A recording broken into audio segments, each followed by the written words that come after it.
So, Berto, what do you know about John Lennon's psychology? Of his psychology? Yeah. Well, I know he had a few parental issues like all of us do. And I know he probably had a few chips on his shoulder from, challenges and struggles when he was a kid. And he certainly brought those to bear as an adult. He also had to have, because, when they became big and famous, he was like in his early 20s. So he's still growing up. And that changed his whole perspective on so many things. And so that must have had a lot of an impact on the way he behaved towards the world, towards the press, towards his bandmates. And then, of course, when he found Yoko, he probably...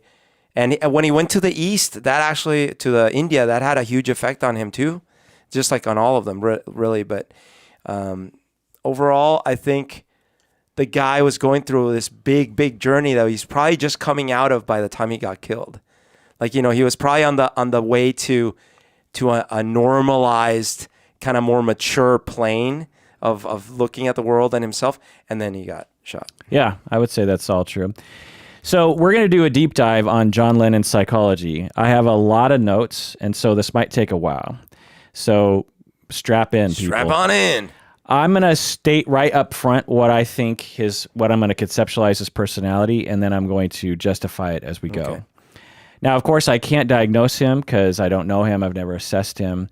So in line with my policy about not diagnosing from afar, not breaking the Goldwater rule, I'm not going to diagnose him. But I will say that from what I can tell and what from a lot of people can tell, what we can gather from resources, and there are many because he was pretty honest in interviews. Yeah. And obviously, there's been a lot of time for the truth to come out from family members and stuff. I think that he presents a good example of someone with borderline personality. I'm not going to say he suffered from the disorder, and I will say though that he was on the spectrum, and I think he provides a good case study of that. I can't say for sure because I haven't known him or assessed him, but we can go over what we can glean from the evidence to point in that direction. Do you know, not only do I agree with that, but there are things he did that remind me of people in my life that probably have a similar situation going on in there. Well, when we're gonna go through his life from 0 to 40 step by step, and when it comes up, let us know. This is the Psychology in Seattle podcast. I'm your host, Dr. Kirk Honda. I'm a therapist, a professor, and a avid lover of the Beatles and John Lennon. Who are you, Berto? My name is Humberto Castañeda, and I teach how to set up humidifiers. So you and I are super fans of the Beatles. Definitely. But I feel like we need to provide evidence to the internet to prove our credentials. What are some of your credentials, Berto? Well, I mean, on the one hand, I have been so obsessed over the years with their recording methods and all the stories of their recordings. So I have probably 10 different books related to how they recorded each song, what instruments they used, how they mic'd it, as well as the thinking, what the lyrics meant, what all these kind of things. And I've been reading those since 1993. Okay. Right. So for me, similar, I never went down that road because I don't know why. I just never thought about gear in that way. I think you're more of especially in the past, you were more of a gear person. Definitely gearhead, yeah.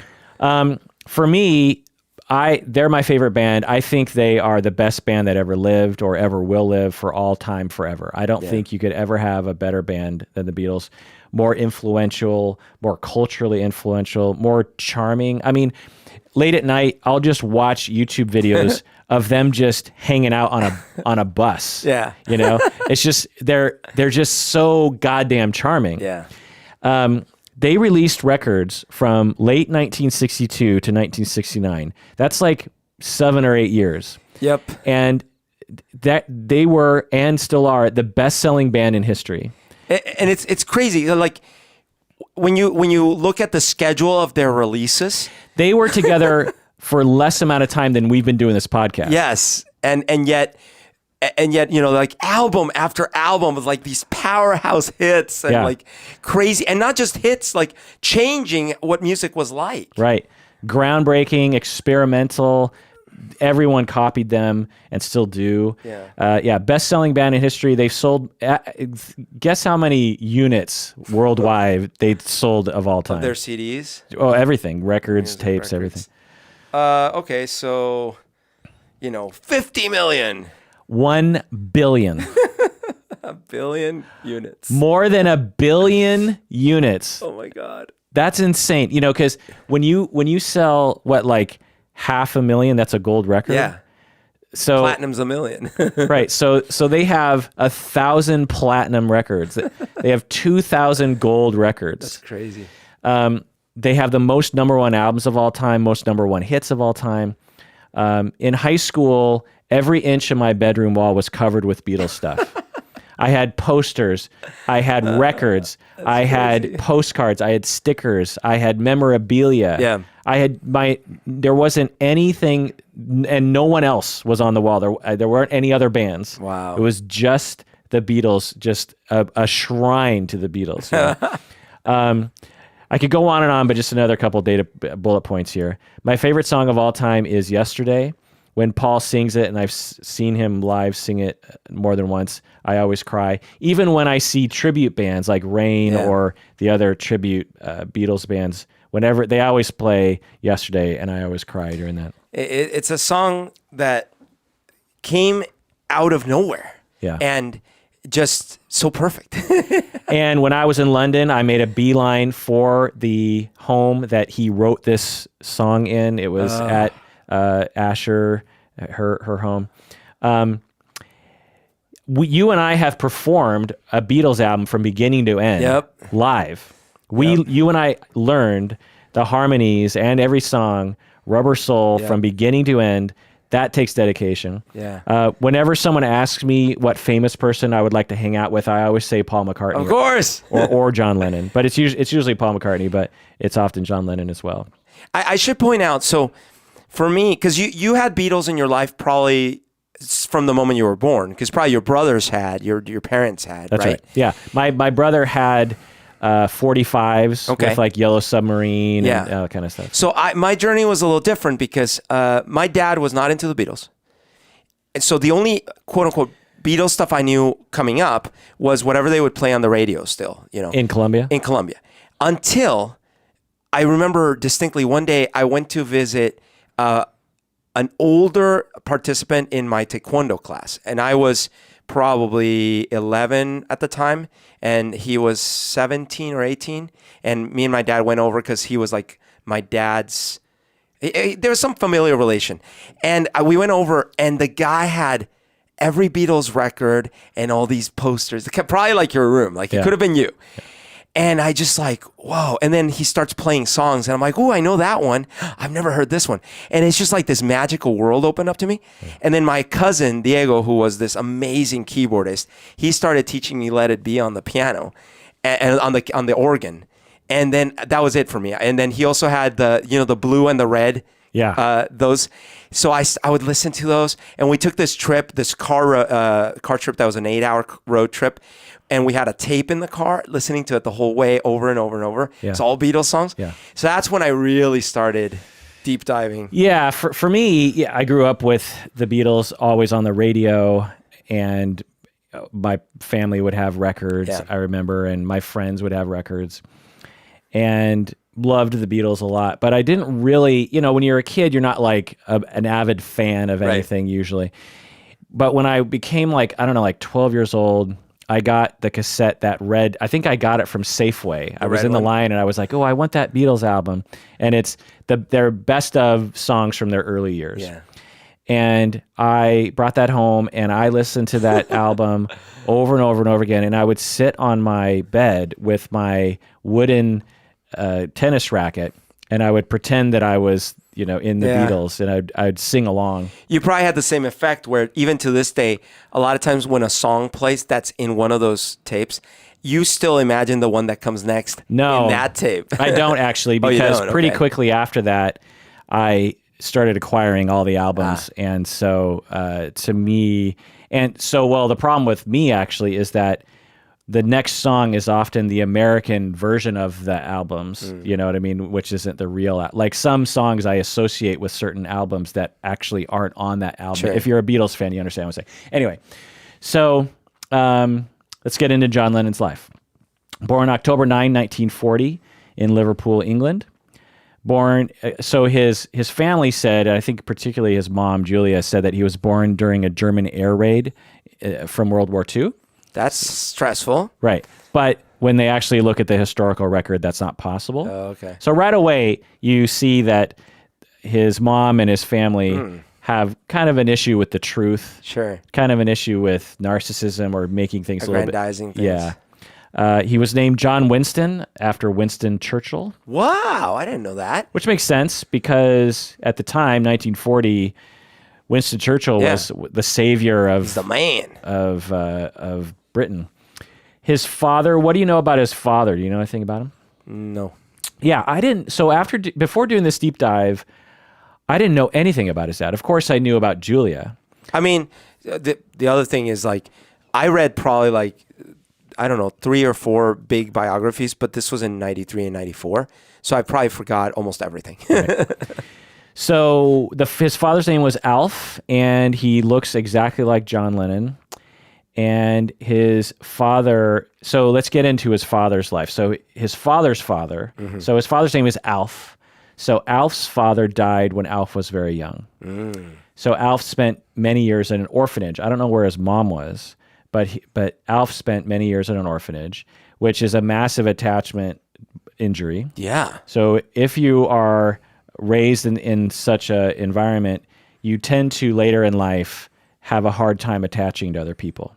Yeah. And have a hard time being there for your children. Right. So yeah, it's a similar problem in the African American Which can then perpetuate itself. Right. It's a similar problem in the African American community during the slave times and after, depending on certain social constructs and institutions that were happening, was that you would physically separate children from the parents, as slaves.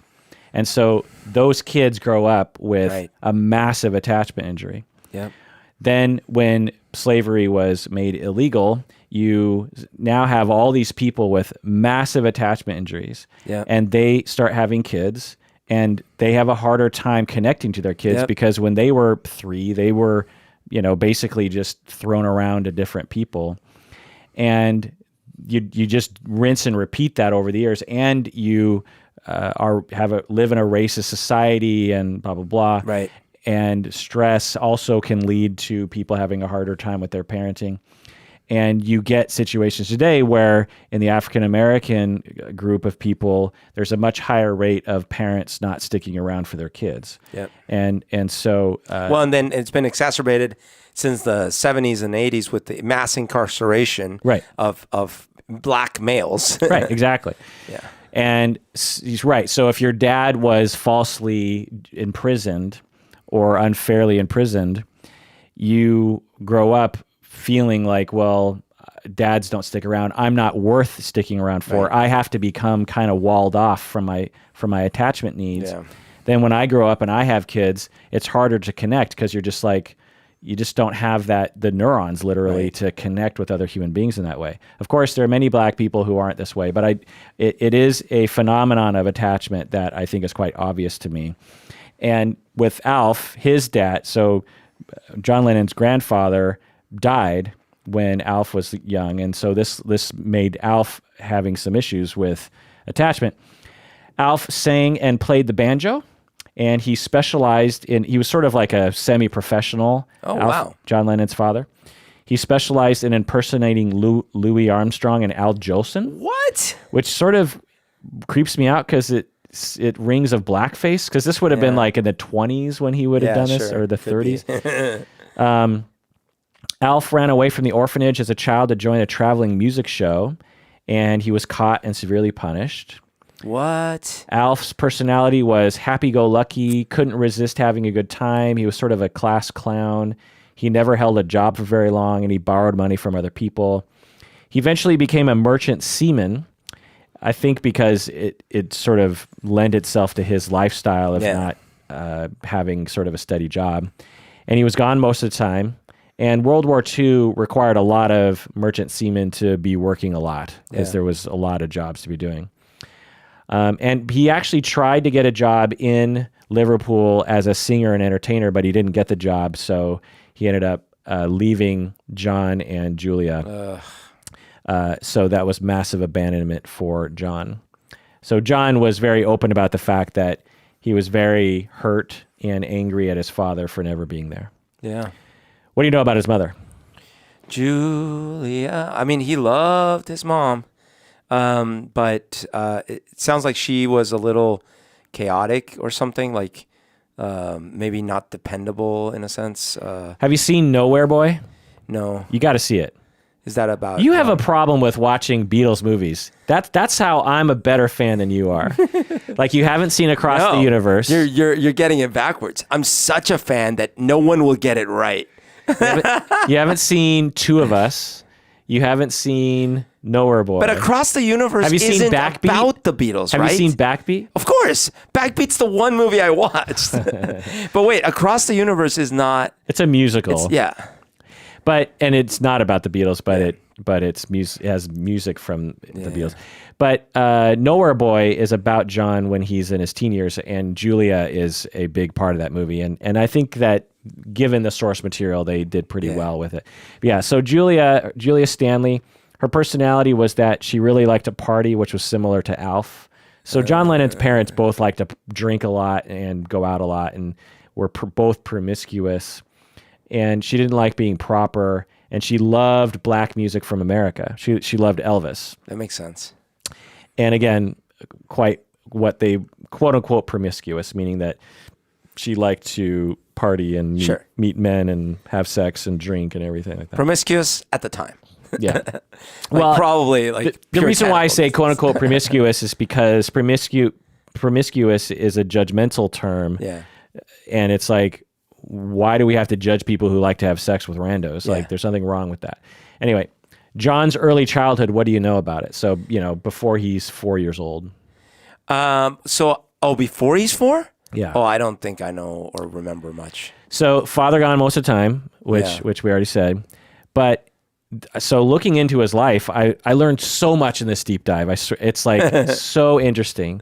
Because I've watched so many documentaries. Yeah. Ron Howard made a documentary a couple years ago that you actually gave me the vinyl for. Yeah, but I've rarely seen movies or documentaries where it's about their childhood. Well, and I think it's because the main documentaries, like the anthology one, was that what it was called? Anthology? It was like 10 VHS tapes. Right. Yeah. I have that. They are produced by the Beatles themselves. Yeah. So they don't want the nasty side to come out, right? Right. And so... Well, but I mean, but I remember a few stories like, him in his prep school and things like that. But a lot of it is like as he's getting a little older and then... Well, we're going to get into stuff where I'm guessing you don't know and you're going to be like, what? Yeah. And it's like... It's all right there. Yeah. It's all reported on. John Lennon even talked about it. And it's like, how come as a massive Beatle fan, this has never been emphasized to me? Right. Or maybe I was in denial of it because I want to be a fan. Yeah. There's a lot of darkness to the story, is my point, to the John Lennon story. So father was gone most of the time when he was an infant and a preschool age person. He often saw his mom, Julia, coming home drunk with a new lover. Yeah. So that's something that they don't portray. Yeah. They're like, Julia was a free spirit. They'll say in the documentary. Sure. They won't say she was potentially an alcoholic who would have sex with random men and bring all these men into their home. Right. Okay? This is while she's married, by the way. He's just not around. He's just not around. Yeah. In the night, John would wake up in the middle of the night and be alone and would be terrified. So imagine you're 2 years old. You wake up in the middle of the night. You're all alone, and he would scream and scream and scream. Oh. And the neighbors would hear him and come over. Oh. Wait, and she was gone. Yeah. She would leave him alone? Yeah. What? See, that's not talked about. Never. She would just leave him alone at 2. Yeah. Oh my God. Yeah. So this is the beginning of borderline. So when you're abandoned and when you're mistreated in this way, this Oh is my the God. this is the building blocks of a scenario where, as a child, you have to develop Jeez. a style of coping with that. Yeah. And one of the styles of coping is the borderline style, which is to be extremely sensitive to anything approaching abandonment to make sure that people stay with you. Wow. Julia got pregnant with another man during this time, and her parents forced her into a maternity home and forced her to put up the child for adoption. During this time, John was given to her father's brother while Julia was in the maternity home. And so this is another massive attachment injury. So when he's young, he's basically completely separated from his dad and his mom. His dad, he probably never had an attachment to, but his mom, arguably, he did. And, while the mom was in the maternity home, John had to go to his uncle. Wow. So imagine that. Yeah. Imagine you're 2-3 years old and you don't know where your dad is, you don't know where your mom is, and you're living with a random uncle. Yeah. I mean, I can relate to some of this because, I didn't know where my mom was.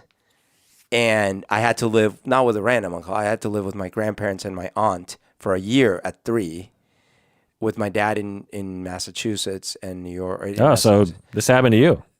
Some of it did. I mean, not right. So not me being left alone all night. So to demonstrate the coping style that I was saying earlier, you did not develop a borderline personality style. You were faced with a very similar situation as John Lennon. What you developed was a narcissistic style. Yeah.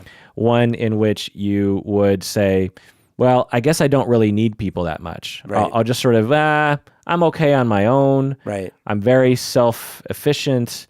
I can handle things on my own. Right. You also developed a sense of a grandiose self, of like, I'm special. I'm the best. Look at me. Right. And everyone would tell me that. Right. Because they, Well, there's a system, right? So that might have pushed you over the edge into narcissism, and that gave you the direction to go in, because it made you feel good to sort of play into that. But then as you play into that, you become more of a showman, and your family starts to reward you for that. Right. And you start getting love and attention from that. Maybe even your mom starts paying a little bit more attention to you because of that. I don't know. And so then you develop a narcissistic style. Right. But John didn't. And John actually did. So I should say, we'll eventually get to this. He developed a narcissistic style as well, but he was more borderline. But he was and I consider borderline and narcissism to be basically on a spectrum. Okay. At some point, his father learned about his wife's lifestyle and the way he was raising his kid. He comes back from the ship. And he's like, what's going on? And he kidnaps John. Oh my God, what? Yeah. He kidnaps John? Basically. It's his son. He takes him. Yeah. And if I remember right, he was going to bring John to New Zealand with him. Yeah, you know what? It's funny. As you're saying these things, the little bits I sort of remember from like reading the biography or whatever are things like, and then John spent some time with his dad. Right. It was like kind of statements like that. Right. But for clinicians out there, they will know this story, or people who've been through stories like this. Like, whenever you have that kind of highly contentious couple with a kid and a quote unquote promiscuous mom who's drinking all the time, this is a very, very common story. Right. Where there's custody battles and quote unquote kidnappings and stuff. Yeah. Julia eventually found them, and there was a fight, and the parents forced John to choose between the parents. Oh my God. This is at the age of like 3 or 4 years old. Oh my God. And as very typical, because John missed his dad so much and saw his dad as like a Disneyland dad, chose his dad. Okay. And he felt incredibly guilty that, he had to reject his mom to her face. Guilty at 3. Yeah. But in the end, his mom got custody of him, and the dad basically disappeared. And the dad disappeared. To John, he disappeared because he didn't care. And of course, Julia would reinforce that notion. Sure. But to the dad, he was like, I tried, but your mom was so overpowering and so conflictual that I just decided it was Right. best if I just didn't come around anymore. And of course, the dad also had attachment issues and blah, blah, blah. So at the age of 4, the parents officially separated and divorced, and he went to go live with Aunt Mimi and Uncle George. Why he didn't still live with Julia, I don't know. But I think it's Julia was not really interested in being a mom. That's crazy. Aunt Mimi and Uncle George didn't have any children, so that kind of worked out for John. Yeah. And again, massive abandonment, right? Yep. I mean, we've already multiple attachment injuries, and he's not even 5 years old yet. That's so insane.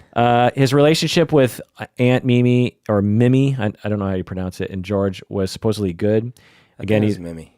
he's an only child, so he got lots of attention.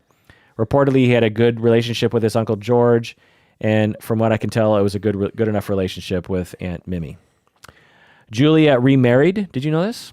I don't know. I don't think so. But I will comment on one thing. It's like, I think, because this is where a lot of the stories pick up. Right. It's like, John, blah, blah, blah. And then his parents, and then he was living with uncle and auntie. And Right. They don't talk about... Right. Because I think even if people know about this, they're like, well, John was young. What does it matter? Yeah. But it's like his personality was 90% formed by the time he went to go live with Aunt Mimi. Yeah. You know what I mean? Julia remarried, started a new family. She had 2 more kids, and she didn't take John back. So imagine that. oh my God. Imagine that. Your mom, who's still alive, Right. living just like a couple miles down the street, is now married and having kids, and you can't go see your mom. Yeah. Imagine the abandonment. Oh my God. And Is Mimi her sister? Yeah. John's early personality is reportedly very much like his dad, a prankster, a jokester, but he was also a bully. Did you know this? He was a bully. Yeah. So that's some of the stuff I remember from, like, in his prep school years or whatever, like how he was kind of a dick. Right. So in the romanticized version of this, it's like, well, John, he was always caustic. Yeah. He was always like above it all. But no, he was a dick. Yeah. He was a jerk bully who would harm and abuse other kids. Yeah. And totally uncool. I do remember him like saying something about that in some interview, like just how horrible he was when I was a kid or something like that. Yeah. He drew funny pictures of people. He would make fun of teachers. He was disruptive in class. And again, I've seen a lot of clients like this, just sort of a classic scenario. Massive attachment injuries, lots of sorrow, lots of trauma. And guess what? In school, they're struggling. They're having a hard time with relationships. They're bullying other people. They might be being bullied as well. They're getting in fights and stuff. Disruptive. Right. A teacher thought that he was going to totally fail at school, so they're like, well, he likes to draw, so maybe he should go to art school. Yeah. Age 14, 15, his Uncle George dies. So this is a big loss. Basically, his dad, his only dad figure, dies when he's a teenager. That's a big loss.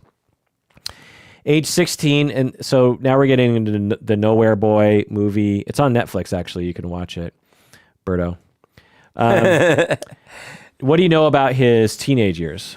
Well, I do know he was very much into art. I have a feeling like he mostly wanted to be an artist, and but he was really into music as well.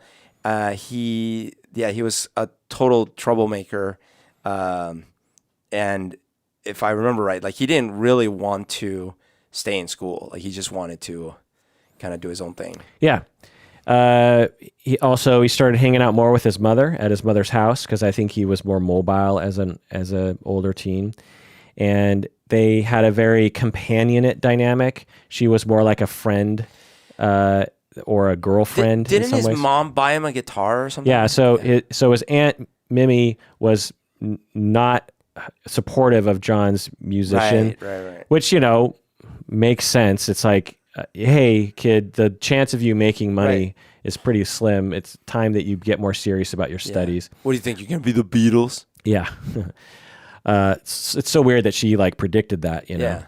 But the mom, Julia, was really into Elvis, and they would listen to Elvis songs and other music, from America, and they would dance around and they would learn how to play music on the banjo. And she bought him his first guitar.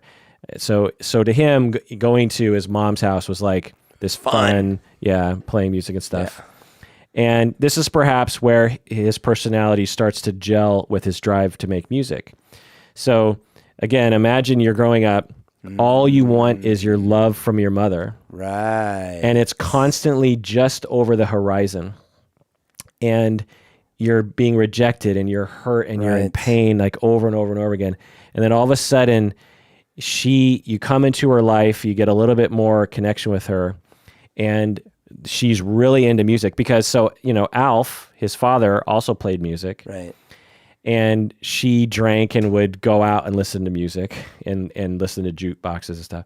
And so John's looking at his mom, and mom's into music. Well, if I play music, mom and as I get interested in music, mom really gets, excited about that. Yeah.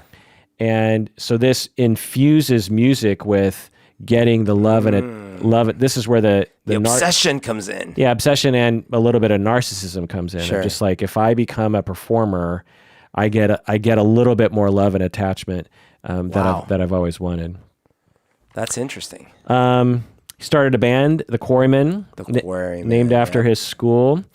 And again, Mimi didn't like it. Julia loved it. Julia would go to the shows and would clap and whistle louder than anyone else. So again, just further solidifying John's drive. Right. He met Paul and later George. It's funny because you see those pictures of him when he's that age, and he looks so different. He because I don't think he wore glasses. He has like this little kind of peach fuzz kind of face. Yeah. And if you see him in action, you could probably tell quickly, oh, he's a rabble-rouser. But if you see him in the static photos, he looks kind of a little like a nice young kid, like a nice little angel. Yeah. Age 17, Julia died. Do you know the circumstances around her dying? No, I don't remember. A drunk off-duty police officer ran her or hit her with his car.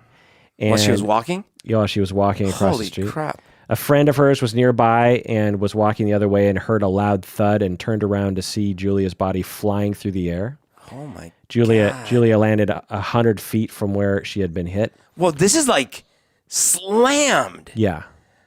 Yeah. Oh, shit. Like thrown through the air 100 feet. 100 feet. So I mentioned the details of her death because John would have known this. Yeah. John would have known it was a police officer who was drunk. Right. He would have known that she violently flew through the air and died. You know what I mean? Oh. And so not only is this obviously a trauma to him in terms of the violence and the suddenness of it. Yeah. While he was just starting to develop, the relationship he always wanted to with his mom, but it also is a form of abandonment. To have your mom die, oh my God! It's and like, he had his dad essentially die. His real dad left. His quote unquote dad dies. Then his mom dies as he's developing this relationship. And he's killed her, and she's killed by an off-duty cop. How old was he? 17. 16, 17. And so he is, and doesn't really have a way of coping with this. By the way, the cop was acquitted of all charges. I guess. Oh my God! This problem extends into UK, and he was just given a short suspension from duty. He later left the police force and became a postman. So John could not bring himself to look at his mother's corpse when he was taken to the hospital.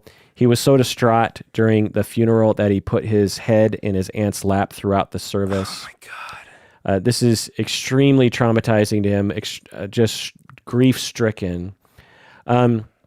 One of the worst things, so I, treat a lot of people with personality disorders, and not often, but sometimes they will have a parent that will die while I'm treating them.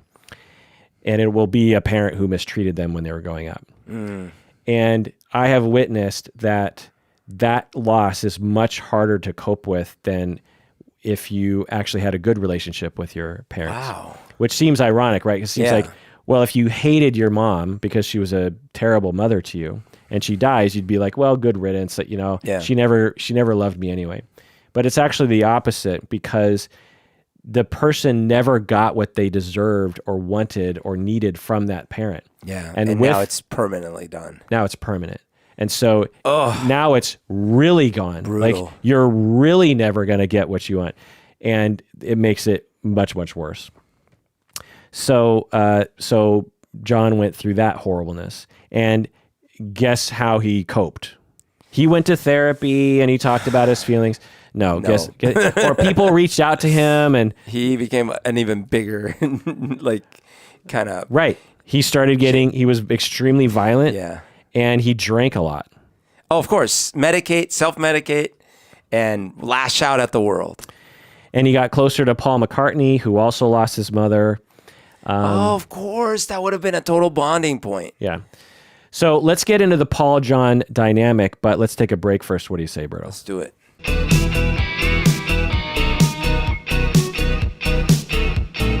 All right, we're back from the break. If you haven't become a patron of the podcast, do so now. Sing a Beatles song about becoming a patron of the podcast. If you want to support us, do us all a favor by becoming a patron. You can become a patron too. Patronize us today. Hooray. Na na na na.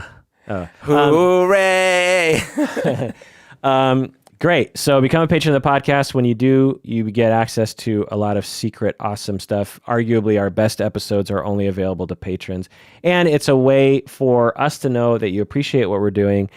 And it gives us, you're the wind beneath our wings. Did I say you're the wing beneath? You're the wing that's on top of our wind, making us fall.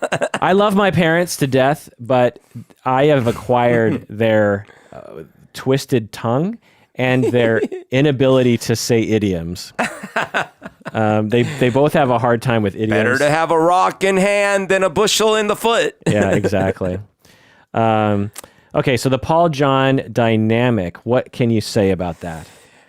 Okay, so I think John was probably, again, chip on his shoulder and always sort of combative, probably really high opinion of himself and very, very like judgmental of others, very high standards. So imagine when this kid, he's like, oh, I hear, this Paul McCartney or this kid, Paul, right?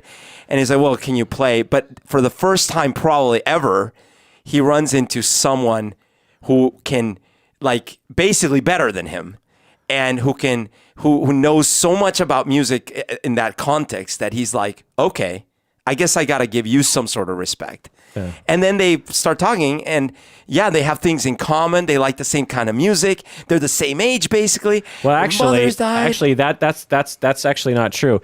I mean, to us looking back, they're similar age, but they're about 20 months apart. Oh, that's a big deal then. Right. When you're 17 that's a good point. And you're hanging out with a 15, barely a 16-year-old, John definitely is the older one. Yeah, that's a good point. And so Paul so actually now I can think of that dynamic even more interesting because John is probably like, I can take this kid under my wing, but at the same time I respect the hell out of him. Right, exactly. Yeah. I'm in charge because I'm the older kid. Right. And he's a talent.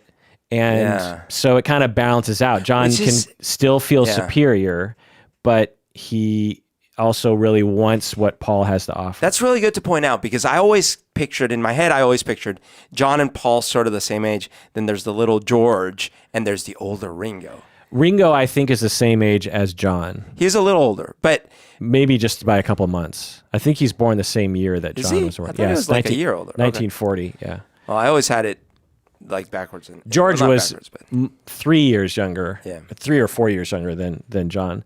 But anyway, so when you look up on the internet the relationship between Paul and John, what do you think that they talk about? On the internet? Yeah. Oh, they probably say like, hey, they co-wrote some of the greatest songs ever, but then they fought a lot afterwards. Exactly. Yeah. The internet is obsessed with their so-called feud. Yeah. It's like, and to people, I find that to be extremely surprising to me, because to me, I know the real story, which is that from the day they met until the Beatles broke up, they were best friends. Yeah. And at the end of the Beatles, there was some bickering, but they were still friends. They went through a period of a serious period of conflict. But Well, what kind of conflict? It wasn't like the way that people think it was. You've been in bands. I've been in bands with you. I've been in bands. There are times when there's tension. Yeah, I know, but it wasn't like you and me. There was not like you and me, but like not as bad as I think the way that they portray it to be. It was okay. Fair enough. It was like me and our one of our ex-bandmates. Okay, but even then, during that time, we were all still friends. And we were all still hanging out, and then I'm still friends. And there were times when there were issues and complaints and stuff. I saw a recent interview with Paul. Was it Howard Stern? I don't know what he was on, but he was talking about Howard Stern was like pushing on him about when they were trading songs back and forth, right, and hitting each other pretty hard, especially John, and but Paul made a point to say we were definitely not, I paraphrase him, not in a happy place between us at that moment, but we reconnected and we patched it up, and I was so grateful that we did, because then he got killed, and it would have been terrible, horrible if we hadn't, And it was only probably a couple years where they were so-called feuding through the press and through these songs, which I'll get into later. But very quickly they started hanging out again, and even while they were writing those songs, it wasn't like they hated each other with a passion. Right. It was more like they were just kind of taking some pot shots at each other. Right. And, they're 27 at the time or something. They would have been 30-ish. But as you know, I have experience with people that I consider friends, that consider me friends, and that have had the equivalent of those kinds of vitriolic songs, right? Not in a song form, but like in an email form, for example. Yeah. And, even then, even when I got those emails, I never thought this is the end of our relationship. Right. You say, well, think about it, all you people out there who have been in long-term relationships. Have there been times when you have wanted to have your spouse get run over by a bus? Right. Or you're so angry, right, you're so upset, you're so pissed off at that person, right, that you'll even say horrible things. And then you make up and you're like, I'm sorry I said those things. That's what John and Paul were like. And to your point, the rest of the time we're talking about them living together. Yeah. Living together. Think about living with a bandmate. Right. The whole time for years and years. They did everything together. Yeah. They went to India together. Yeah. They did movies together. In the early years, they talk about this in the documentaries, how the van that they would use to tour Britain with and maybe Germany was so cold that because it didn't have any heat, that the four of them would lay on top of it. What do they call it? The Beatles sandwich or the Beatles? Yeah. And because that kept them warm. Yeah. So imagine you got four, 21-year-old kids piled in a van, huddling together for warmth, and how good of a friends you would have to be. So that's, I just find it, like when you talk about Oasis. It's like, Paul, why are you putting your finger there? That's not my finger, John. Yeah. Those aren't pillows, to you planes, trains, and automobiles fans out there. So the other movie is the Two of Us movie that talks about them in the 70s-ish time, which portrays their relationship. They would visit and blah, blah, blah. Anyway. Right. So, yeah. Now, about how they came together in the beginning, I agree with you, Berto. They were a good match. Paul, I think, given his mom dying when he was quite young, Paul acquired the narcissistic version, but he was raised well enough by his dad. His dad didn't have the problems that Julia had.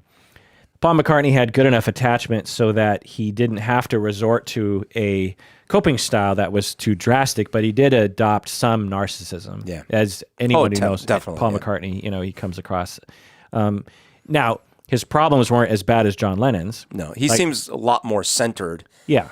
Even when they were young. Right. His relationship with Linda wasn't tumultuous. He didn't, and we'll get into the problems that John got into in life that are really quite common for people with borderline. But anyway, so John is, they're both teenagers. Paul is more the narcissistic, and so he's more aloof, but stable. And John is more unstable and needy. And so they kind of fit together in that way. Okay, so college years, they keep playing music, and they met Stuart Sutcliffe. And what do you know about him? Stu was the artist, the true artiste.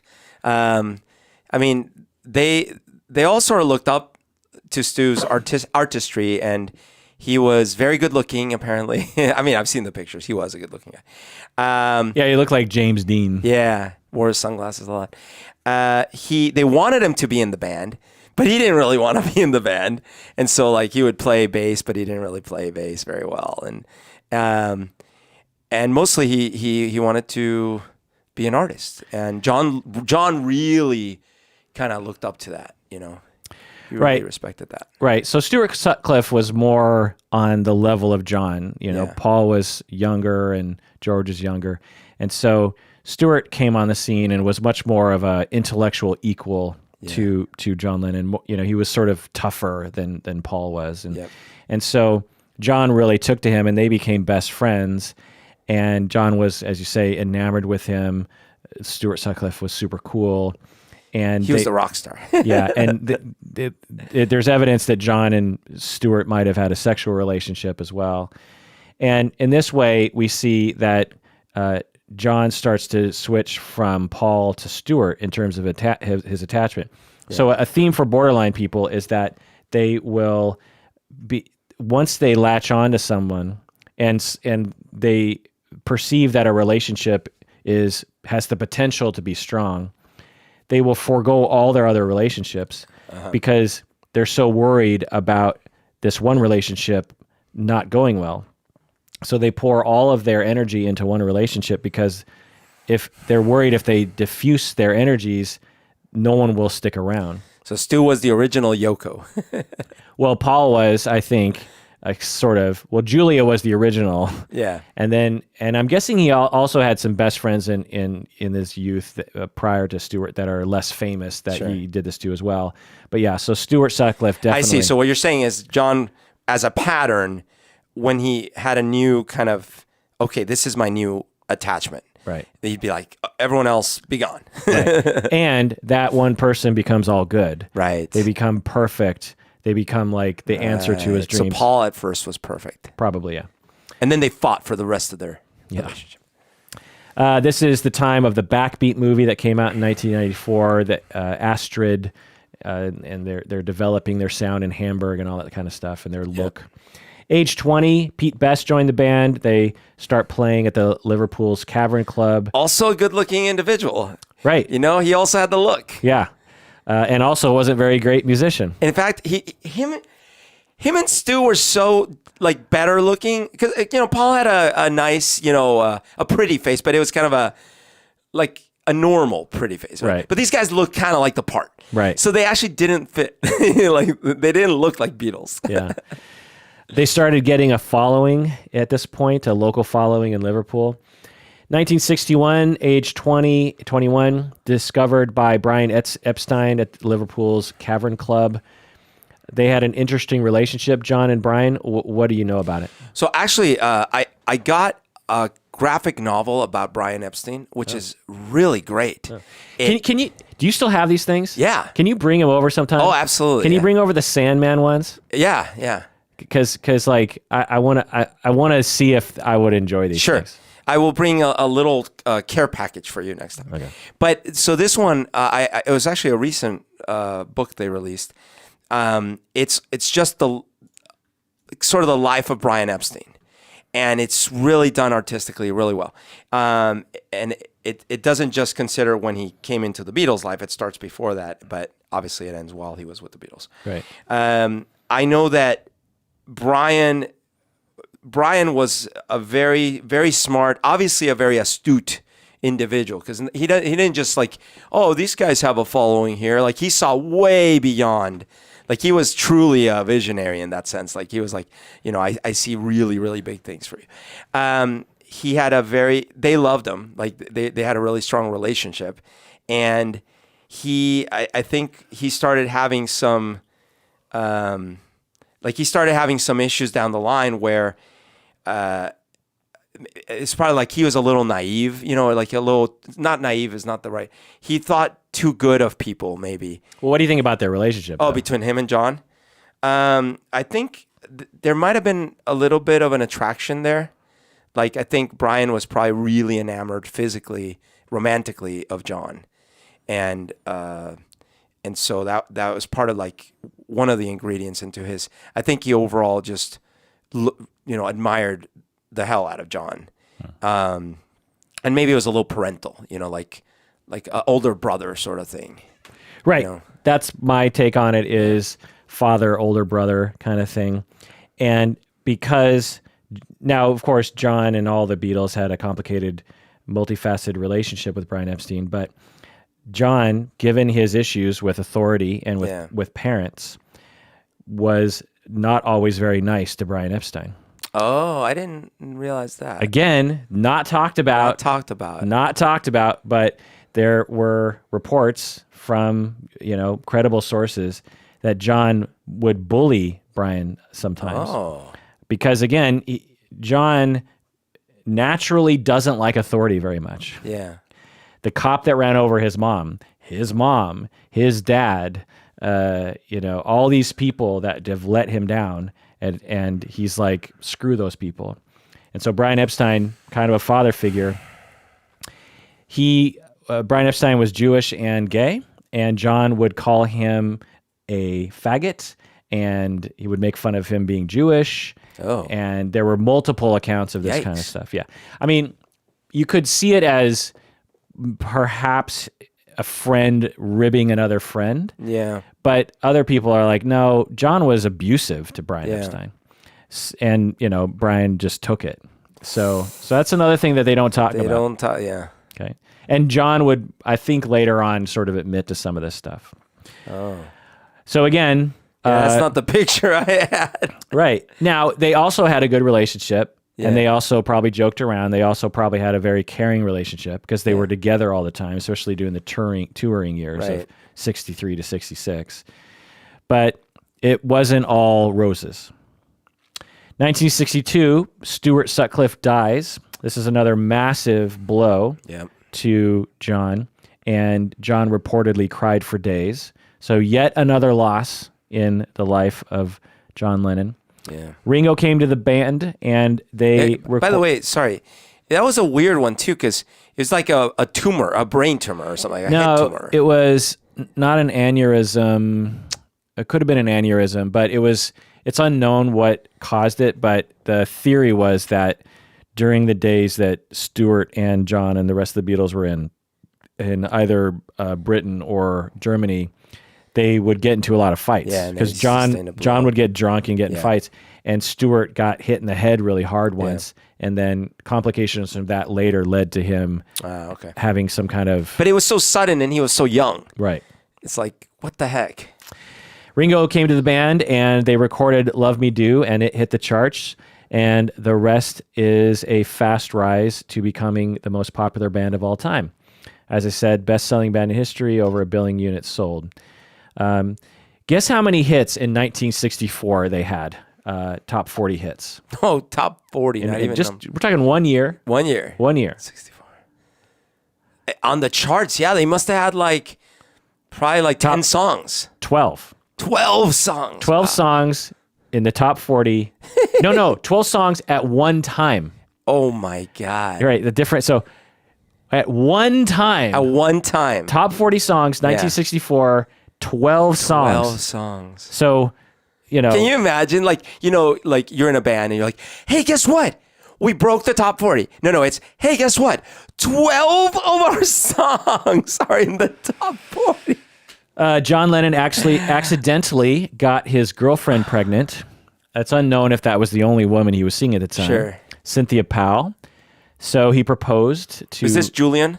Yeah, this is Julian. So Cynthia and Julian. He's the first Beatle to get married. They kept it secret for the most part. What do you know about his relationship with Cynthia? I don't remember much.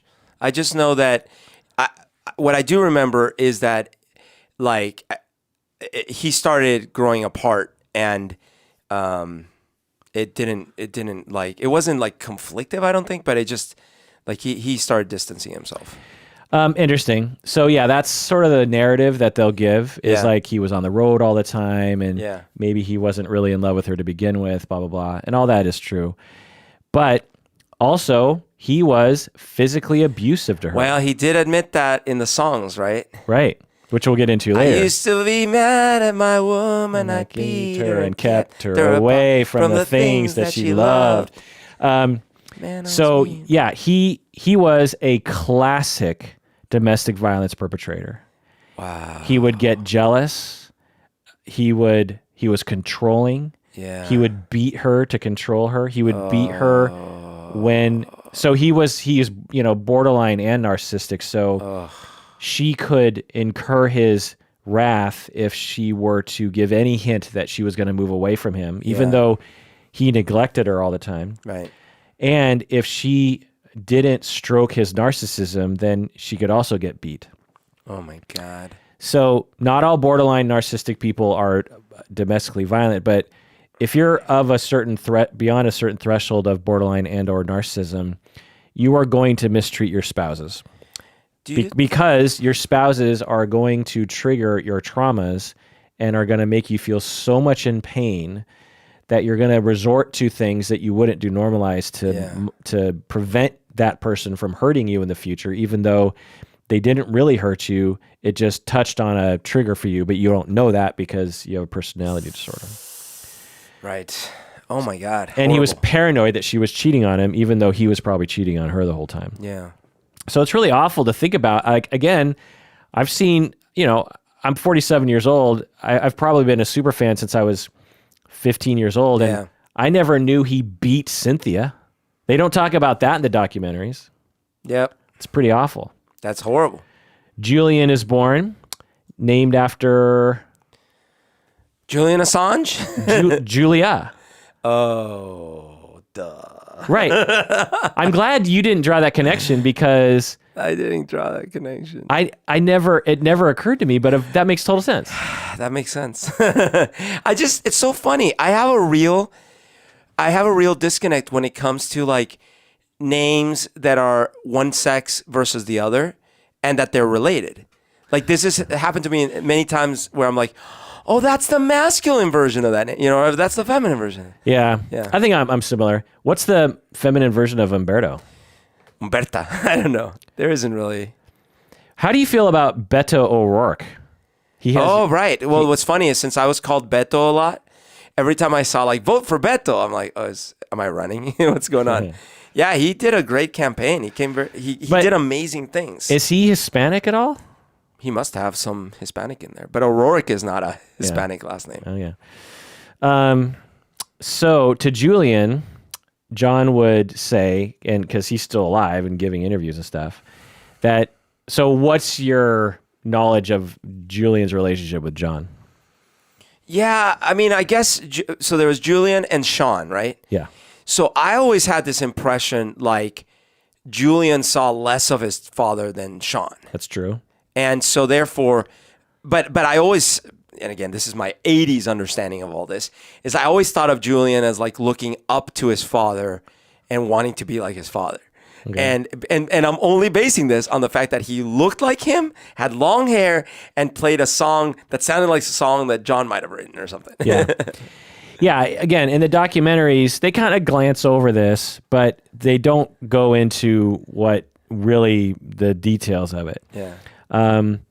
According to one article, Julian will be saying, my father severely emotionally, this is an article written by someone else. John Lennon severely emotionally abused his son on several occasions. Oh my God. Berating and screaming at him until the boy was reduced to tears. Once Julian giggled and Lennon shouted back, "I hate the way you fucking laugh." Julian later stated that Paul McCartney was more of a father to him than his real father was. Oh, so heartbreaking, dude. Another article, this is Julian talking. Julian said that after his birth, after Julian was born, he only lived with his father for a couple of years. And then here's some quotes from Julian. After that, I only saw him a handful of times before he was killed. Sadly, I never really knew the man. Oh. I had a great deal of anger towards Dad because of his negligence and his attitude to peace and love. So it's not like he learned music from his dad. His dad just wasn't around. Yeah. He says that his dad was so into peace and love, but that peace and love never came home to me. Huh. So it's just awful. Oh, man. Just awful. But again, when you're young, and John would later say this, and you have attachment problems and attachment traumas, it distorts things. Yeah. He grew up with parents who did not care for him and rejected him and abandoned him. So when John has his own son, he's looking at his son. When you're raised well enough with, relatively few attachment injuries, and a child enters the world, you look at that child, it's a compelling force that forces you toward that child. Right. Especially when it's basically socially understood that you're in charge of that child's well-being. Right. And especially as that child kind of comes to you and asks you for things. Well, if you're abused and neglected and abandoned when you're a child, you literally don't have neurons that are the same as other people do. You don't have the same connections. And so you look at this other, human being and you're just like, what, What am I supposed to do? Yeah. Because, parenting is incredibly inconvenient. Right. Incredibly inconvenient. Right. But people love to do that because they have neurons and neuronal connections that involve love and attachment and stability. It rewards them in a different way than the inconvenience they're feeling. Right. Yeah. That's what compels parents. It just feels good because it's a reenactment of the feel-good experiences they had when they received that. But if you don't have that, if you don't receive that, then you don't get the same dopamine charge from that same behavior. It's just the inconvenience. It's just the inconvenience. Holy crap. Yeah. Because, every parent wants to scream at their kid about little things, like stop doing that, Right. But, most parents who have, normal attachment security don't act on those things or they modify it somehow. So, that's a story they don't talk about. Yeah. But Julian Lennon is quite open about this, Wow. No, that's true. It's been so sanitized over. The flip side on this whole thing is I do hope that because, imagine right now a famous musician, it comes out that he beat his first wife and he abused verbally or maybe even physically abused his first child. That person is done. Right now, they're done. Their career's over. Maybe. They're done. Depending. But sure, to some degree, but depending on their position, like if, Mick Jagger comes out or something or... Well, and by that, yeah, sure, but there. I guess look at Usher. All you get, or not Usher. Sorry, Chris Brown. But Chris Brown's stuff came out several years ago. It was before the Me Too movement, before But Chris Brown is still hated by a lot of people. Yeah, that's true. Anyway. Well, what I was trying to get at though, that's proving your point. Yeah, but what I was trying to really get at is, it's not to say that those aren't horrible realizations. That's horrible. What's interesting though is Lennon lived, even though he sadly was killed. He was still very young. He lived enough years to start coming out of the other side going, oh my God, I was a bad person, right?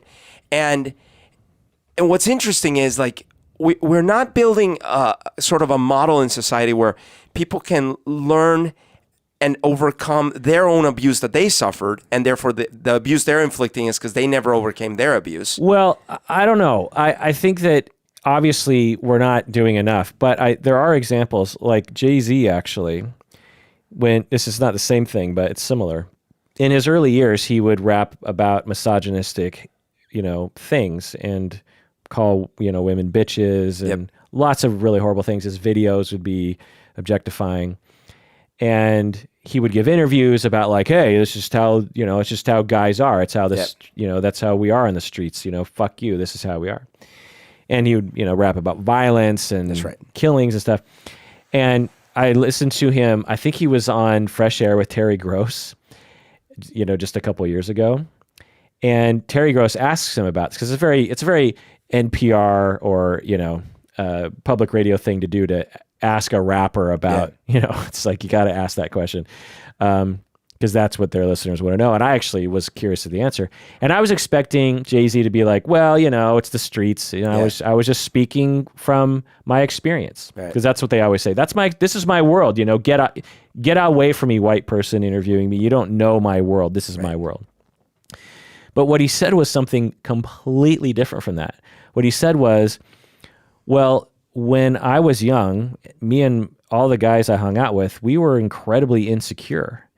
And we didn't have a way of asserting that, or we didn't have a way of coping with that fear and insecurity. And so we would make up this persona that we were tough. Yeah. And one of the ways that you signal to this is my words, paraphrase. One of the ways that you signal to everyone that you're tough is you're misogynistic, that you don't care about bitches, and you don't care about violence, and you're not afraid. But we were all just scared little boys. Yeah. And I just celebrated when I heard him say that, because I've always thought that was the case. Right. All that posturing and all that machismo, I'm like, my God, those guys have to be insecure. Right. But so he's the exception in that, not that he's the only one. I'm just saying, like, going through that cycle, and he obviously experienced a lot of success, and so he's probably had a lot of new windows opened up in his mind about the world and all these things. So he's come to this realization he's not been killed at a young age. Well, and he's more mature. Right. But what I'm saying is, like, if you take right now, you find out that, this 122-year-old guy is beating his girlfriend, right? So the first part that happens makes sense. Everyone's like, oh, that's terrible. Stop it. Arrest him. Do that. Okay, fine. Yeah, it's terrible. You got to stop it. That's not acceptable. But what never happens is, oh, let's talk about this. Why are you doing, like, what happened to you? Right. And that's what never happens. Right. Exactly. When I treat domestic violence, intimate partner violence perpetrators, I often find that they suffer from borderline or narcissism or some other personality disorder, or paranoid personality disorder. And I always find that underneath all that, the reason why they have that personality disorder is because they had a childhood like John Lennon. Yeah. And they are suffering greatly, and they have massive traumas about abandonment and about being harmed by other people, and they will lash out. Similar to the way a Marine vet coming back from the war in Afghanistan, when he hears a loud explosion, he thinks it's an IED, and his whole body goes into a state of shock and terror, and he might be a little irritable in that moment. Right. That's exactly the same neuronal experience of John Lennon coming home after being on tour, seeing his wife, whom he probably has some attachment to, and she is a little cold towards him, and that is like a loud explosion going off in his mind of reminding him of his mother, who wasn't very loving to him, would abandon him, and then John would feel extremely hurt, and then would engage in some kind of verbal parley with her. Cynthia would probably try to defend herself, and it would escalate, and then John would start beating her. Yeah. It's not moral. It's not a justification, but it is a reason that a good moral human being would resort to something as awful as that. Right. 1964, John was informed that he had a half-sister. So remember that? Yeah. And he had never known about that. Oh, wow. And he found out that she was adopted in Norway. And again, how do you think he reacted to this? Because this is the one that she was forced to give up. Right. So this is the one that was born just after he was born. Right. Well, I think that to follow his pattern, he was one of two things. Either he was like, new person in my life, I'm going to go obsess about her, and this is my Julia replacement. Or it was too painful because it represented Julia abandoning someone like him, and then he in turn was turned a cold shoulder. Very astute. It's the first one. Okay. He became obsessed with her. He was really upset about it. Again, a massive loss. He hired people. He put ads in the paper to try to find her. Yeah. He hired detectives to try to find her. And it's so funny, in today's world, you would so easily find that person. Right. But back then, you couldn't, and guess what? They never found her. To this day, they've never found John Lennon's sister. Oh, no. You're kidding me. Yeah. Wow. Because the way they did adoptions back then, it was, they would just burn the records. How did he find that he had a sister? I don't know. I mean, they would have known in the family. Yeah. Julia. Okay, someone in the family. Aunt Mimi would have known, blah, blah, blah. By the way, something I need to tell you is you had a sister. Okay. At 1964, of course, there's lots of songs that John wrote, but I want to highlight one. It's one of my favorite Beatles songs, I Don't Want to Spoil the Party. So this is in line with this borderline. And so when I read these lyrics, I'm like, because, love songs have a borderline quality to it, don't ever leave me. I can't live without you, Well, sorry, go ahead. But there are certain songs that John wrote that are, I think, particularly, because there's a specificity to the lyrics where you're like, oh, that's a specific to what I understand to be John's personality. Well, and before you get to this one, as you've been just saying that and everything we've been discussing about him being abusive, all of a sudden songs like Run you better for your run life. for your life. You can't live. We'll get to that in a second. Right. So I don't want to spoil the party. I've had a drink or two. And I don't care. There's no fun in what I do if she's not there. I wonder what went wrong. I've waited far too long. I think I'll take a walk and look for her. Though tonight she's made me sad, I still love her. If I find her, I'll be glad. I still love her. So it's a specific love song in that he's talking about being hurt by her. Right. And he's drinking, which is in line with John. And he's wondering what went wrong. But he also needs her so much. There's no fun in what I do if she's not there. Mm-hmm. I think I'll take a walk and look for her, and he's talking to a friend. And it's funny because like you as a listener, everyone could sort of maybe relate to that general feeling like, oh yeah, like when you have a girlfriend or a boyfriend and you like break up, it's so painful. But he's literally describing his feelings. Right. When you know about his true life, right, it puts a totally different spin on the lyrics. Right. 1965, other songs that he wrote during this time that are notable, I think, revealing to his personality. What songs from 65 can you... Run for Your Life is one of them, but he wrote a number of songs in this year. Isn't Day in a Life 65? No, that's 66? 67. 67? Well, Sgt. Pepper is 67. But he wrote it in 66 probably. Maybe. Yeah. Yeah. Okay, but anyway, 65. Like Nowhere Man. Yeah, that's one. And so In My Life. In My Life, right. And Help. Which actually, it's funny that In My Life is that early on. Yeah. Because that one sounded like a little more down his development. Rubber Soul, Revolver are 65, 64, and Help. I think Help, Rubber Soul, and Revolver are the three best albums that they had. By the way, I was just listening to Revolver a couple days ago, and it had been a while since I listened to it back to back. First of all, I kept thinking in my head it was like 10 songs. You mean long. front to back? Oh, yeah, front to back. I kept thinking in my head it was like 10 songs long. Yeah. But a song would come on. I'm like, oh my God, this song's in this album. That's crazy. And then the next song, I'm like, oh my God, this song's in this album. Well, if you had the American Revolver, it probably did have 10 songs. Because the American versions, they would chop up to sell more records. Well, this was the full one. So it had 14 songs. Right. And so, I'm just saying. Right. If I remember, when you were younger. That's probably right. I probably remember. And so then we're getting through, and it's getting to like the 10th song, and I'm like, and I keep being amazed of just how many good songs there are in that album. Yeah.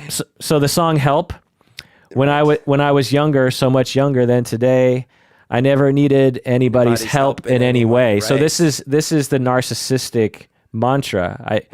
I didn't need anyone's help. I want to get back to that. I was okay on my own. Right. Of course, that wasn't true. Right. But now these days are gone. I'm not self-assured. Yeah. Now I find I've changed my mind. I've opened up the doors. Yeah. Help me if you can. I'm feeling down. Yeah. And I do appreciate you being around. Help me get my feet back on the ground. Won't you please help me? I mean, he's screaming out. Yeah. For help. But it's sung Literally. but it's sung in a jangly major chord. Isn't that amazing? Like, that was one of the things that they did so well. They presented this little pop veneer, especially John, with these like, oh my God, he's screaming for help. Right. And John loved that song. Like years later, he would talk about how Help was one of his favorite compositions. Nowhere Man. He's a real nowhere man sitting in his nowhere land. So this is John talking about himself. So I always thought this song was more psychedelic. You know, it was like about a nowhere man, you know, who he was talking about Nixon or something, you know, but he's talking about himself. Yeah. He's a real nowhere man sitting in his nowhere land, making all his nowhere plans for nobody. He's just like, I'm nobody. I live in a nowhere land, and I'm making all my nowhere plans for nobody. For nobody. Wow. Doesn't have a point of view, knows not where he's going to. Isn't he a bit like you and me? Yeah. Nowhere man, please listen. So he's talking to himself. Yeah. You don't know what you're missing. Nowhere man, the world is at your command. He's talking. So this is at a time when they're at the height of Beatlemania. And he's like, John, you know, so to himself, he's suffering and he's like, I'm nothing. I'm nobody. But he's like, don't you understand? The world is at your command. Yeah. He's as blind as he can be, just sees what he wants to see. So this is a classic borderline narcissistic state where you don't have a self, you can't soothe yourself. Right. And you're suffering in a great way. Totally changes my idea of this song now that I understand his personality. Another song in my life. Why don't you do the lyrics? This is your favorite song, right? Not my favorite, but it's my mom's favorite song actually. Oh, but it's definitely one of my favorites. In the past, you've said it was one of your favorites. Oh, of John's. I might have said of all time of the Beatles. I could have swore you said this was your favorite Beatles song. No, if I did, I was high on mushrooms that day. Just because it would be impossible for me not to have a Paul McCartney song be my number one. Okay. But still, sing the lyrics. There are places I remember all my life, though some have changed, some for better, not for some for ever, not for better.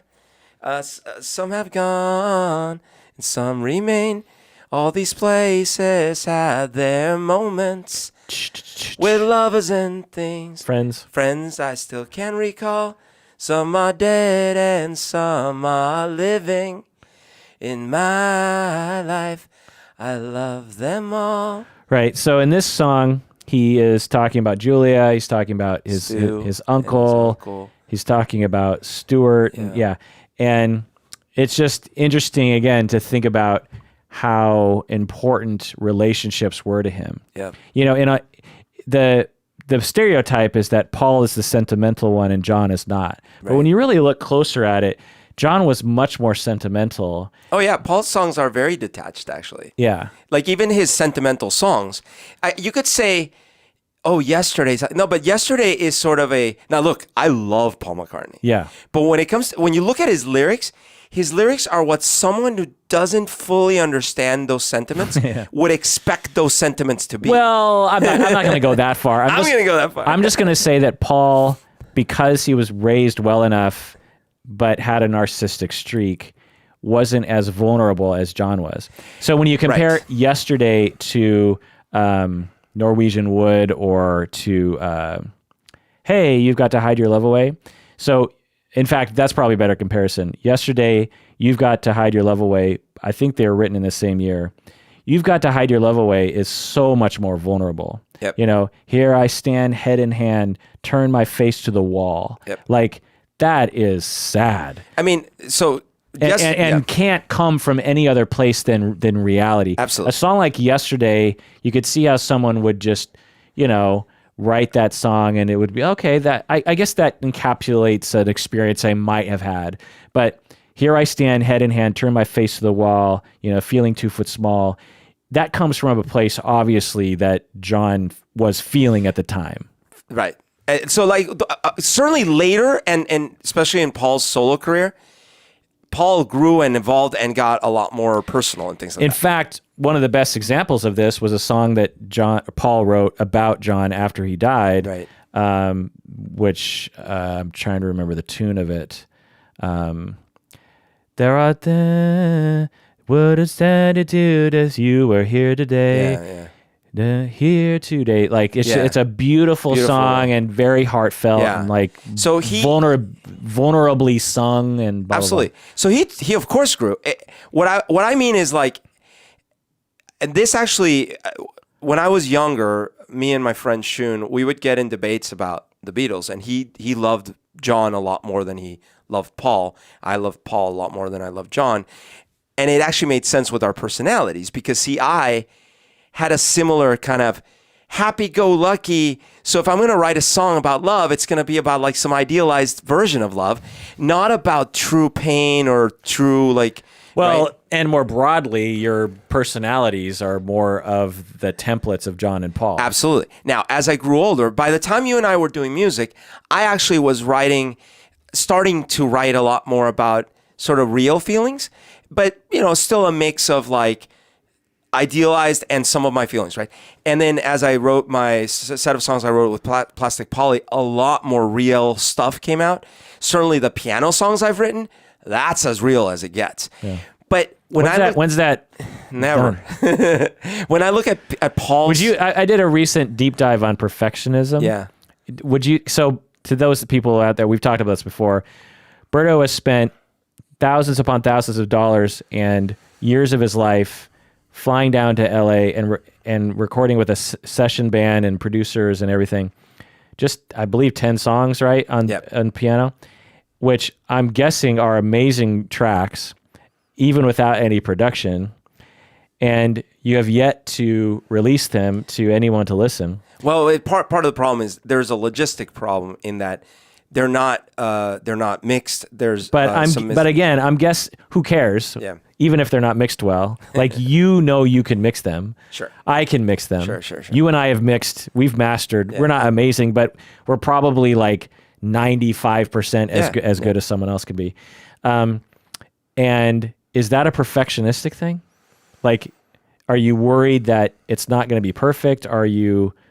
Well, I mean, part of it is I guess I could request the raw tracks, and part of it is I don't have the masters. Forget about maybe now, because maybe that ship has sailed to you. Why, for the 5 years you were doing it, was it impossible for you to actually complete that project? Oh, I see. Yeah, well, that was a mix of perfectionism. Also, like specifically what? Like worrying about? Well, part of it honestly was I wasn't good enough yet for the songs I had written. And as you know, when you have to record them, it's a very different thing than when you just write them. Good enough on piano? On piano and singing. Oh, really? I actually say more on the singing side than so on the you piano wrote side. vocal parts that you couldn't sing? That I couldn't sing consistently enough to record them well. Wow. Now, but why didn't you just rewrite the parts? I just didn't know. Remember, I wrote these songs like 12 years ago, right? But now I actually have most of the tracks pretty close to done. Now it's more of a logistic silliness of like, I just need to schedule a time that works for both of us to fly down there, finish up the bits of things and be done with it. Well, don't you have all the backing tracks recorded? Yeah, I just don't have them. But just get them and I could just finish it up here. Yeah, that's a good point. But you paid for it. Yeah. I mean, blah, blah, blah. Yeah. No, you're right. You're right. You're absolutely right. The listeners want to hear those songs. They do. I think they do. What I was trying to say, though, was with Paul, a lot of his early songs, they are so well-crafted pop songs. But the lyrics, the meaning of it is a lot more superficial. Right. Some of them are touching, but the ones that are touching are almost a little third person. Well, yeah. Like For No One? It's hard to really generalize like that. I think I agree. If we're going to compare John and Paul, this is definitely true. Yeah. But I think there are some songs that I can't really tell how Paul actually felt about the songs, but I'll tell you, they get me. Oh, absolutely. And like I said, my favorite Beatles song, and maybe like if I did a top 10 Beatles, a lot of them would be Paul songs. So I actually did this. So You and I ranked, remember? Yeah. We ranked, and a lot of my tops were Beatles. So, of course they were Beatles. Well, we'll get into that in a bit because it'll come up. But anyway, so again, you mentioned "Run for Your Life." So let's read these lyrics in light of our knowledge that John was physically abusive in a classic sense to Cynthia. He wrote this song while he was married to Cynthia. I'd rather see you dead, little girl, than to be with another man. You better keep your head, little girl, or you won't know where I am. You better run for your life if you can, little girl. Hide your head in the sand, little girl. Catch you with another man. That's the end, little girl. And I always thought that was kind of a cute little song. Right. Totally. Until I did this deep dive this week. I was like, oh my God. Well, it's just a cute song. He's just being... he's exaggerating. It's hyperbole. Of course. Well, you know that I'm a wicked guy, and I was born with a jealous mind. And I can't spend my whole life trying to make you toe the line. You better run for your life if you can, little girl. Hide your head in the sand, little girl. Catch you with another man. That's the end, little girl. Let this be a sermon. I mean everything I've said. Baby, I'm determined, and I'd rather see you dead. I mean, the song opens with, I'd rather see you dead. I'd rather see you dead than to be with another man. Yeah. Yikes. Yikes. That changes a lot. And then he tops it off at the end. Let this be a sermon. I mean everything I've said. Yeah. Baby, I'm determined, and I'd rather see you dead. And what's crazy is, at the time, they had all these gaggle of followers, and you can imagine them singing it and sort of taking it as like, oh, he loves her so much. Right. And mores were different at the time. They were, yeah. Where you could even potentially admit that these lyrics were literal. Yeah. And people would be like, similar. Yeah, and even to the point of, I could imagine someone saying, well, I mean, if you catch your lover with someone else, what else are you going to do? Right. Right. Did you know that in 1965, Alf, John Lennon's father, released a record? No. So my deep dive has brought so many things. What? John Lennon's father in 65 released a record? Yeah. Called That's My Life, My Love, and My Home. I encourage you, everyone, to Google this song. He actually changed, he has a stage name called Freddie Lennon. What? Well, he's not alive, is he? No. Okay. A quirky little song in which he mostly talks, and he sings exactly like John Lennon. No way. Yeah, it is crazy. Oh my God. The whole song is about him referring to the sea. The quotes are, I make no excuses for my abuses. I could blame the cruel sea for taking you away from me. Oh my God. So the whole song is him basically talking about his life, his love, and his home is the sea. And he's kind of like, it's an apology to Julia and to John, I think. Wow. And guess who played in the band, the session musicians, drummer Mitch Mitchell and bassist Noel Redding. Do you know those names at all? Mitch Mitchell and Noel Redding? No. Jimi Hendrix Experience. Oh, what? Yeah. So, I mean, he must have got those connections because of who he was then. No, this is before the Jimi Hendrix Experience. So later, those guys became... Oh, right, 65. Yeah. Okay. John and Brian Epstein were reportedly furious when this album came out, when this record came out. They saw it as Freddie trying to do a cash grab. It'd sort of be like Jay-Z has a long-lost father... And in 19... Why do they care, though? Well, because it... damages... Because it could look like... I could see Epstein being upset about it because it could look like it was a Beatles product. Because it sounds like John? Well, because it's John's dad. And it could be seen as like the Beatles were endorsing it or something. And it was shit. Do you know what I mean? It was a shitty track. And so John was interviewed about this, and he says, I saw him twice in my life till I was 22. I think that's a bit of an exaggeration, but that's what he says. When he turned up after I had a few hit records, I saw him and spoke to him and decided I still didn't want to know him. No. So John was very upset about his dad doing this, and the record never went anywhere. And there's speculations that John and Epstein actually Killed it somehow. 1966, they stopped touring. And instead of John rushing home and spending time with his family, he went to Spain to film that movie. Oh, right. My war, what was it? Yeah. How I won the war. Yeah. At this time, he met Yoko Ono. So what's the story of John meeting Yoko? Yeah, he's at the art gallery for her presentation. He doesn't really know her yet, and he sees a little thing where there's a ladder and there's like a little tiny thing, and he has to climb the ladder, and when he gets up, he looks, maybe there's a magnifying glass or something, and it says, yes.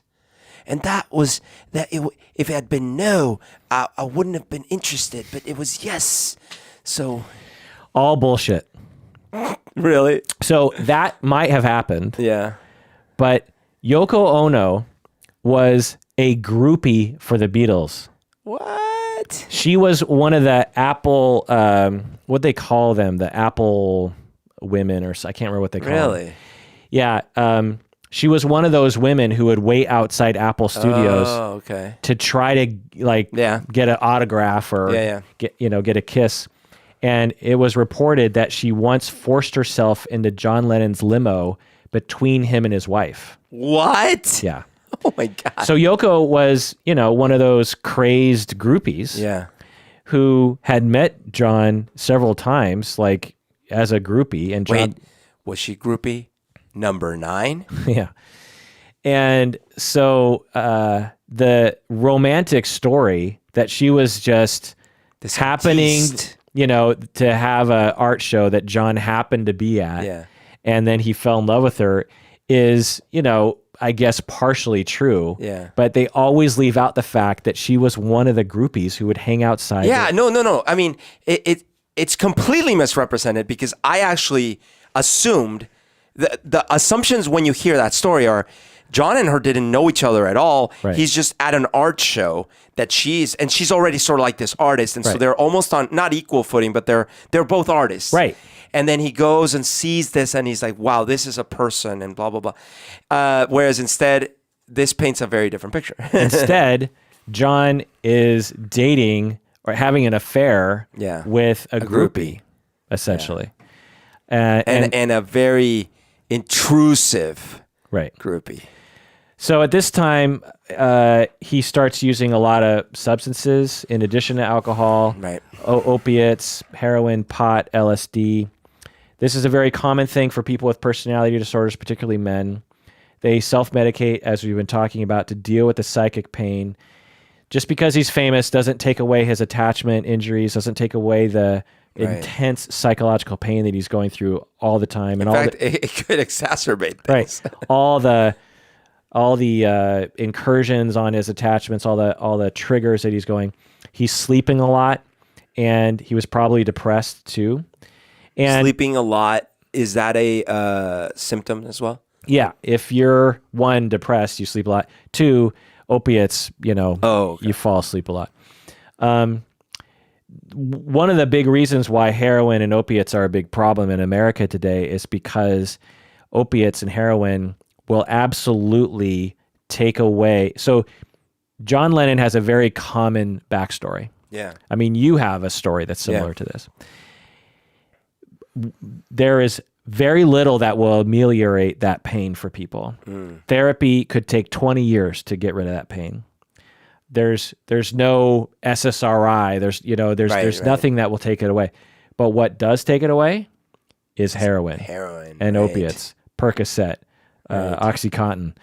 These things do take it away. Right. The problem is, as you get used to those drugs, you need more and more of it to actually work. And there are side effects, like you could overdose on accident. Mm-hmm. So whenever I hear about the heroin epidemic, what I really hear is an attachment epidemic. Wow. Which is proven by research. Yeah. It's not an addiction problem. It's an attachment psychic pain problem. Wow. I mean, the addiction comes with the territory, but it's not the cause. How many people take opiates after a surgery or something? Right. And how many of them become massively addicted? Right. Well, they're It's those people who have been, because you'll hear people with attachment injuries, they'll say, yeah, I had my wisdom teeth pulled, I popped a Percocet, and for the first time in my life, I felt okay. Wow. Oh my God. That's an intoxicating experience. Yeah. So that's a crazy thought. So yeah. Pot can also help, kind of, not as much as opiates can. And LSD affects serotonin, so it makes total sense that would help him with his depression. This is when he wrote, I'm Only Sleeping. And again, when I heard this song when I was a teenager, I thought it was more metaphorical. Yeah, totally, right? And also kind of psychedelic. You know, I'm sleeping, I'm floating away. When I wake up early in the morning. I mean, I always liked it in that sense of like, because I could relate as a waking up for school and you're like, oh, dude, I'm not ready for this, So I always thought of it like that. This was one of the first songs that I had heard. So as I was getting into the Beatles when I was a teenager, I would have to acquire these albums, right? Yeah. And because you couldn't go on the internet and listen to music, you'd have to somehow get your hands on the albums. And there were times when I'd get a new album home and I'd put it on the record player to put the needle. And, I would get to tracks that I'd never heard before. Right. I'd be like, this is a Beatles song I've never heard before. And when I got to I'm Only Sleeping, that I remember the moment I heard this, the first line, that guitar sound, and it was like electric to me. I was like, how come I've never heard this Beatles song? It is one of the best one that's ever been written. Some of the lyrics go that typify, I think, what John was going through at the time. Everybody seems to think I'm lazy. I don't mind. I think they're crazy. They're crazy. Running everywhere at such a speed till they find there's no need. Please don't spoil my day. I'm miles away, and after all, I'm only sleeping. Yeah. Paul, in interviews, would talk about this. They would sort of gloss it over. They wouldn't talk about the heroin and the opiates, but they would talk about how John loved to sleep. And they did talk about how John was always late to things. Yeah, I do know that. It's funny. So I did read a couple biographies back in college that did go, and I don't know how much, because these were like the unauthorized biographies. So I don't know how much of it was exaggerated, but they tried to go a little more into the dirt. And so they talked about all their sex in Hamburg, and they talked about the drugs and the fights and all these kinds of things. And one thing that always struck me is Paul always gave off this like very innocent, very boy next door vibe. But I mean, they were all, they were rock stars, they all partied hard too. I think one of the big differences is Paul, I guess, had less internal damage, so he was able to pull up out of the nosedives with greater success. Exactly. He only would rely on pot eventually. Yeah. So 1967, he writes "Getting Better" with Paul McCartney, but he writes some of the most key lyrics in this song. It can't get no worse. I used to be cruel to my woman. I beat her and kept her apart from the things that she loved. Man, I was mean, but I'm changing my scene, and I'm doing the best that I can. Ooh. Yeah. So in this song, he is just flat out admitting that I used to beat my woman and I was cruel to her. And I would end, there's a key line here. I kept her apart from the things that she loved. That's a classic DV perpetrator thing to do. And again, whenever I heard and sang this line, I just, these aren't metaphors wonderful? But it's so funny. He spelled it out as clear as day. Yeah. Multiple times, and yet we all kind of like, they're just lyrics. Yeah, and I'm sure, people like Charles Manson read into that as some other kind of thing when it's just like, nope, it's literally what he's saying. Brian Epstein died during 1967 of an accidental overdose. It's believed some people think it was suicide, but other people think it was accidental. It seems likely it was accidental. Just after Sgt. Pepper came out, again, a massive loss for John Lennon. Just tragic, just sudden, boom, just gone, right? Just imagine what that would be like for all the Beatles. And he was their glue, especially in those points, because and their dad. Yeah. So let's review his losses up to this point. Abandoned my dad, left at home by mom, abandoned my mom. Mom abandons him and has another family. She lives just down the road. Oh my God. Dad has another family. Oh, right. Uncle, dad dies. Yeah. Mom dies tragically. Best friend dies tragically, Stuart. I mean, that's a lot of tragedy. He finds out he has a half-sister that he can't find. Yeah. And then his father figure, Brian, dies tragically. And he's 26. Yeah, right? 1968, he writes Julia. In India, he asked Donovan to help him write a song about childhood that John goes to Donovan and says, help me write a song about the child that I never really had with my mom. And Donovan says, well, when you think of the song, where do you imagine yourself? You know, when you think about the lyrics of this fantasy version of you and your mom, where do you imagine yourself? And John says, well, I'm at the beach and I'm holding hands with my mother and we're walking together.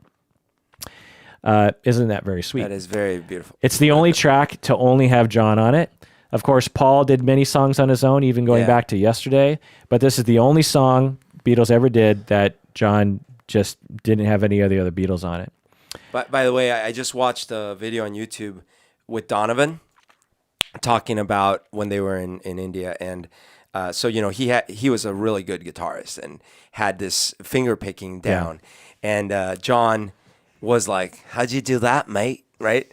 And then so Donovan showed him. And so the way Donovan tells it, when he learned it, it took him, I think he said like 4 days to pick up or something like that. And then, or maybe it was 2 days. And then he said, it was 4, because then he said John picked it up in 2 days. And then he said George picked it up in 1 day. And then he said, now, of course, Paul, I didn't even show him. He just heard us doing it. And then like he immediately like got it and he did it in his own way. And then he wrote Blackbird. And it was a really great story. That's funny. Yeah. Yeah, and that's the way they did things back then. Again, because they didn't have YouTube, so to learn a new guitar picking scheme. But John, because he was the least, proficient guitarist in the band, he used that pattern in a lot of different songs. Band, anyway. It's actually kind of a cool picking technique. But anyway, half of what I say is meaningless, but I say it just to reach you, Julia. Julia, Julia, ocean child calls me. So I sing a song of love, Julia. Sing a song of love. So he just, he's just like, I want to be with you. I want to be with you. Well, and it's still, actually, I never thought of this, but then it goes, it's almost like, there's not much more I have. Yeah. I just have the memory of it. Now, the song was also about Yoko. And because Yoko means ocean child. Oh, I didn't know that. Yeah. Or forgot it. It's funny. I probably have forgotten so much about the Beatles because, I obsessed so much and then it's been years. So. Yeah. And again, when I was a kid hearing this song, I didn't even know his mom's name was Julia. No. I thought there was just some girl, some bird named Julia.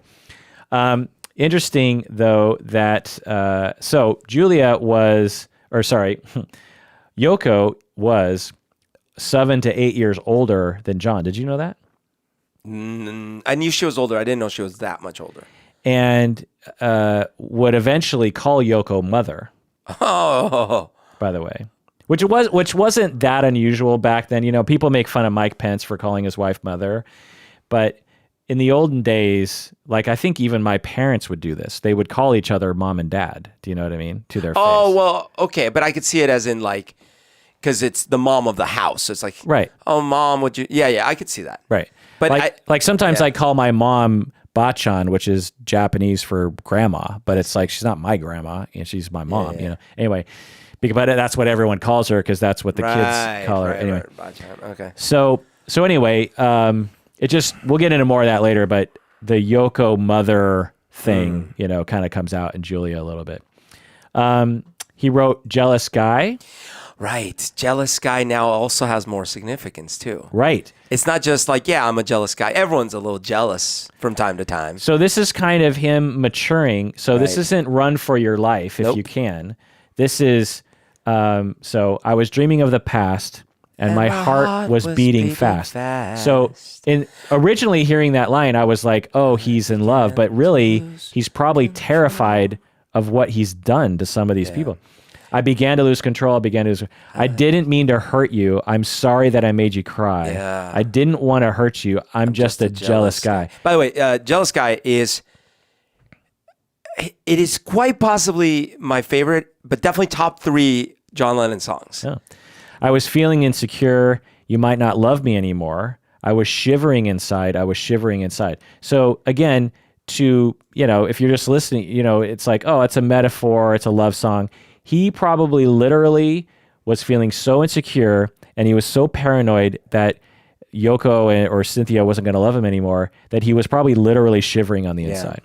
I was trying to catch your eyes, thought that you was trying to hide. I was swallowing my pain.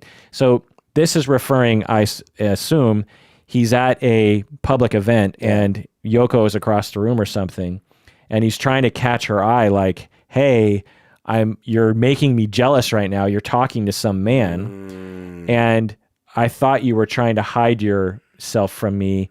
I was really in a lot of pain. I was swallowing my pain. I'm sorry. I'm sorry that I hurt you. So by the way, it's not a surprise that he beat the shit out of Yoko too. Yeah.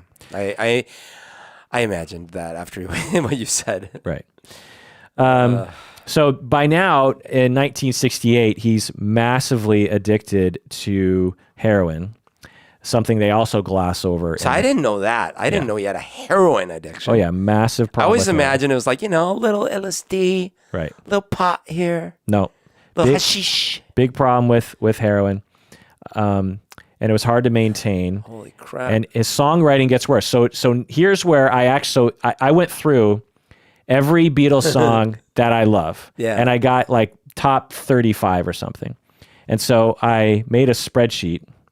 And of course you didn't have time to do this, but so I tabulated all of them. So before 68, before Brian Epstein dies, before his heroin addiction gets really into full swing, when I tabulate, I have 44 of my favorite Beatles songs, half of them written by John, half of them by McCartney. Yeah. So, you got songs like... I still have my list somewhere, by the way. Yeah. You got Day Tripper by Lennon. You got Hard Day's Night by Lennon. You got Ticket to Ride by Lennon. You got Paperback Writer by McCartney. You got Eleanor Rigby by McCartney. You have With a Little Help from My Friends by McCartney. So it's half and half, right down the middle. After the heroin addiction gets kicked in, after Brian Epstein dies, there are 11 McCartney songs that are in my top, but there are only 5 Lennon songs. And of those 5 songs, 4 of them were written before 68. Oh. Across the Universe was written while they were in India. Sexy Sadie was written while they were in India. Strawberry, which was about the Maharishi. Strawberry Fields Forever was written in like 66, I think. Right. I Am the Walrus was written in like 67. The only song of mine, of one of my favorite songs that of John that he wrote after his heroin problem was Come Together. And that's not even really... So give me a couple examples of songs that were after that are bad. Because Well, not bad. Just that weren't as good. Other Lennon songs. Yeah. Everybody's Got Something to Hide. Oh yeah. For me and my monkey. Julia. Like I like Julia. I'm not a huge Julia fan. But again, he wrote that. He actually no, he wrote that before his heroin addiction got really bad. Mean Mr. Mustard. I Me Mine. I see. So a lot of them get to be a little bit more. Dig It. A little more weird. Let's see, one after 909, but he wrote that a long time ago. Anyway, so yeah, but then when you think about McCartney, The Long and Winding Road. Yeah, they only get better. Let It Be, Two of Us, You Never Give Me Your Money. That whole ending of it, and this all comes to light when you actually look at post Magical Mystery Tour. John Lennon's contributions become so much less. Yeah, that's and interesting. Actually, John would admit this. He would say, "Oh, those songs were crap. Like, I don't even know why we released that song." Yeah. McCartney, Oh Darling. Right. I Will, Paul McCartney, Blackbird, Obla Di Obla Da. So anyway, that is. I mean, it's not surprising because everyone assumes like, oh well, the drugs is what made them so good. Oh God, Like, no. what are you talking about? Like, most of the hits happened before they even went to India.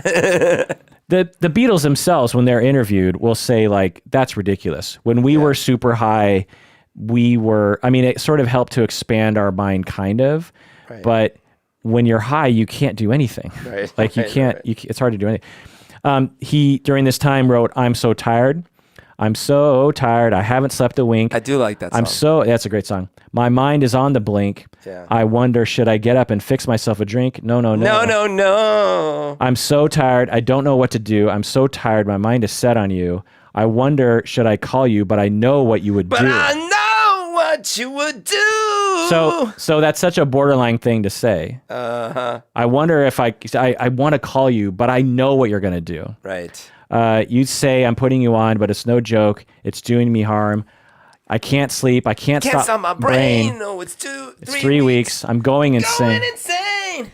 You know, I give her everything I've got for a little peace of mind. So anyway, he gets into transcendental meditation with the Maharishi in India. But I mean, I like... This is when John discovers that there are answers to his pain that aren't drug related. Right. So he's always looking for answers to his pain. Right. And transcendental meditation provides some of those answers. And this kind of sows the seed for later therapy he gets into. At this point, he divorces Cynthia.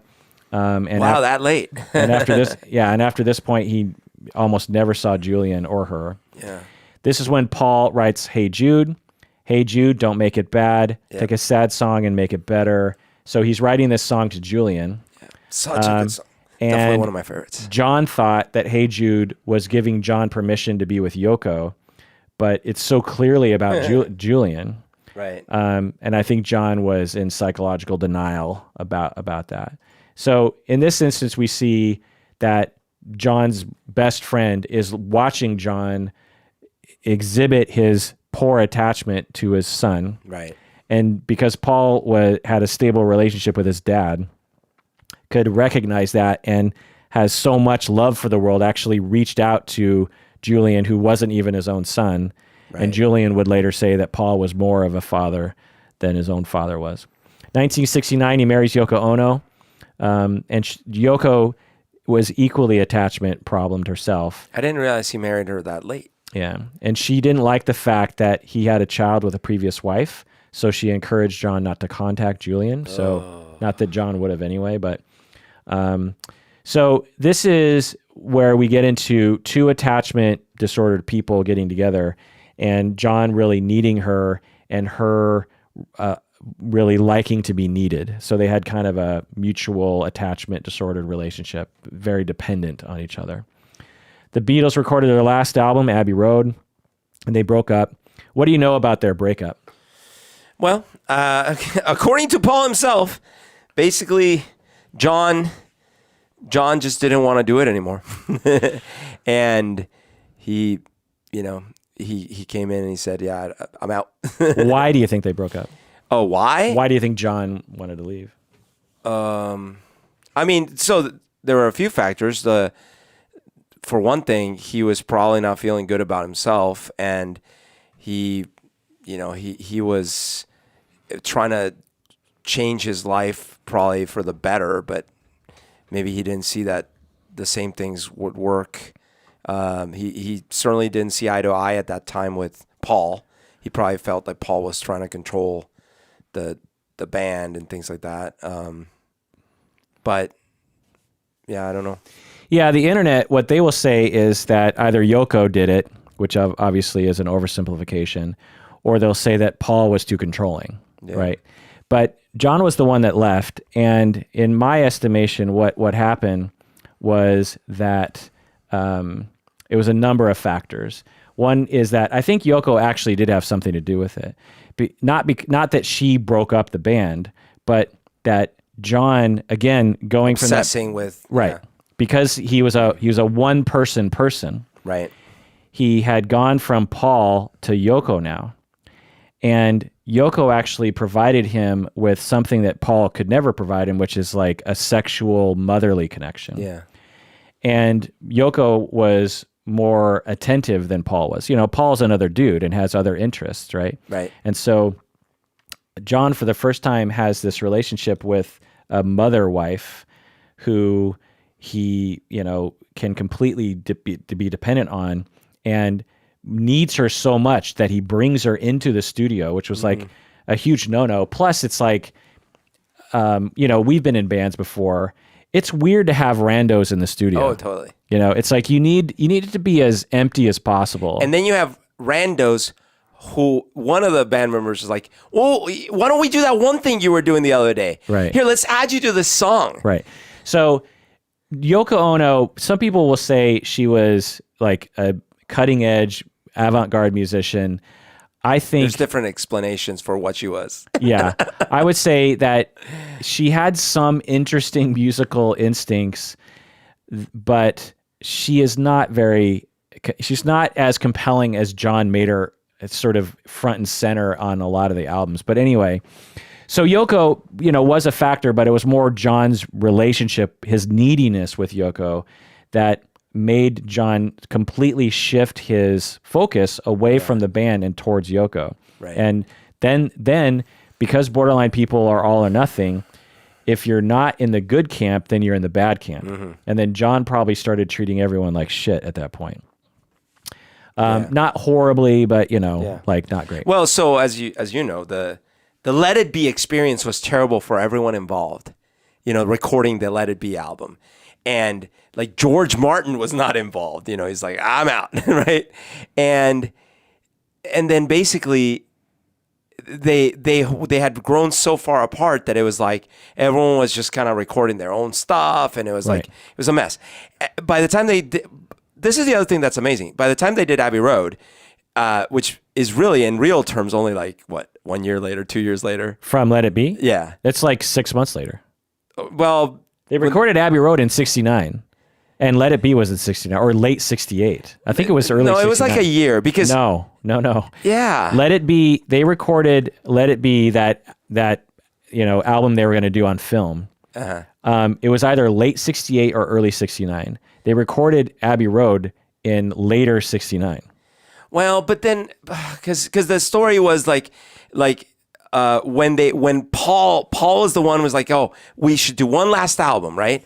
And then what's his name? George Martin didn't really want to do it at first, but he's like, well, I'll do it if John is involved. And it was like, actually, this only makes my they recorded it from through most of '68. But this only makes my point even if it was like 6 months, because the way they tell the story, it was like 10 years had passed. The way they talk about it, like if you hear the interviews, right, they talk about it like 10 years had passed, but really it was like just like a few months or actually a year. Technically it was a month, because they ended recording on Let It Be in January of '69. Yeah. And they started recording Abbey Road in February of '69. Okay, but they had started Let It Be a long time before. Like a year before. And so George Martin had been sort of out of the process for a long time. Yeah. But a long time for them was a year.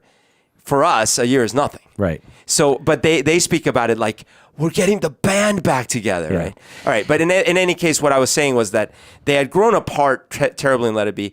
With Abbey Road, they sort of like pulled it together for one last hurrah. Well, and what I would say is that it was George Martin and Paul McCartney who basically had three other musicians playing with them. Sure. Because when you look at John's contributions to that album, you don't see very much other than Come Together, right? George was coming into his own, so he was contributing more. But like I said, that second half, the second side of that album is like all Paul for the most part. John threw his songs in there, but they're arranged and put together, and Paul inserted them in there. You know what I mean? It was a grand scheme by Paul. Yeah. Now people will say, well, that Paul's so controlling, and I would say is like, well, just look at the bigger picture. He fucking salvaged that thing. Now, was Paul kind of a dick? I'm sure he was at times. So I would say Yoko was part of the reason.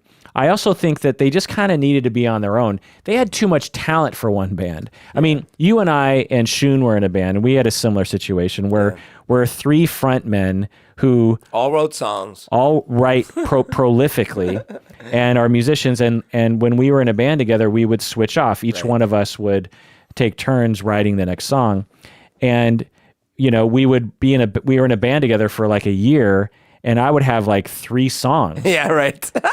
And True. and we would be working all the time, and I was just like, but to me, I didn't mind that because I'm not that narcissistic. Other people, I think you and Shun didn't like that so much. No. I actually did. I loved our band. Oh, okay. I loved, because the thing is, the little bit of my psychology is not only am I narcissistic, I also want for my father to succeed. And so when I have my buddies and we're doing something together, it's like my father's succeeding, right? Okay. And so the most important thing about music for me for the longest time was that I was in a band with friends. Yeah, me too. Yeah, I loved that too. So anyway, but you can't imagine if our band became mega famous that and you were only able to release 3 songs Absolutely. every 4 Yeah, years. it's frustrating. And the flip side is absolutely true for me, which is, as I've mentioned to you, the reason I don't really end up being able to play in cover bands, or it's not even cover bands, in other people's bands, is because I do want to do my songs. Right. So my sort of like my generosity with my time goes only so far. Yeah. So I think that was another factor. It was just like, I mean, you got Paul McCartney, John Lennon, and George Harrison. Ringo, God bless him, but you have Great drummer, though. You have 3 of the most talented songwriters of all time in the same band, and it's just hard. Also, at the time, after Epstein and after other people started to come in to be managers and money people, there was no agreed upon leadership. Yep. They needed a strong leader. Paul tried to be that person, but because John had sort of distanced himself, so if Yoko had come along, Right. I'm not blaming it on Yoko. I'm blaming it on John. I'm blaming the breakup on John, and I think everyone would actually blame it on John. Yeah. But if Yoko wasn't around and John was still looking to Paul for that relationship, and Paul stepped forward and said, I am now going to lead us, while still kind of looking up to John, I think the Beatles would have stayed together. Because John would have been, well, I'm still in love with Paul, so I'll let him do that. Especially if he wasn't so much under the influence of, if he was moving more towards the meditation, less the drugs, all those things. But even if he was on the drugs, that might have made it even more likely because he'd just be like kind of out of it all the time. But because he was an all or nothing person, it was all Yoko. And when Paul stepped forward and said, I can lead us, and look what he did with Abbey Road. Right.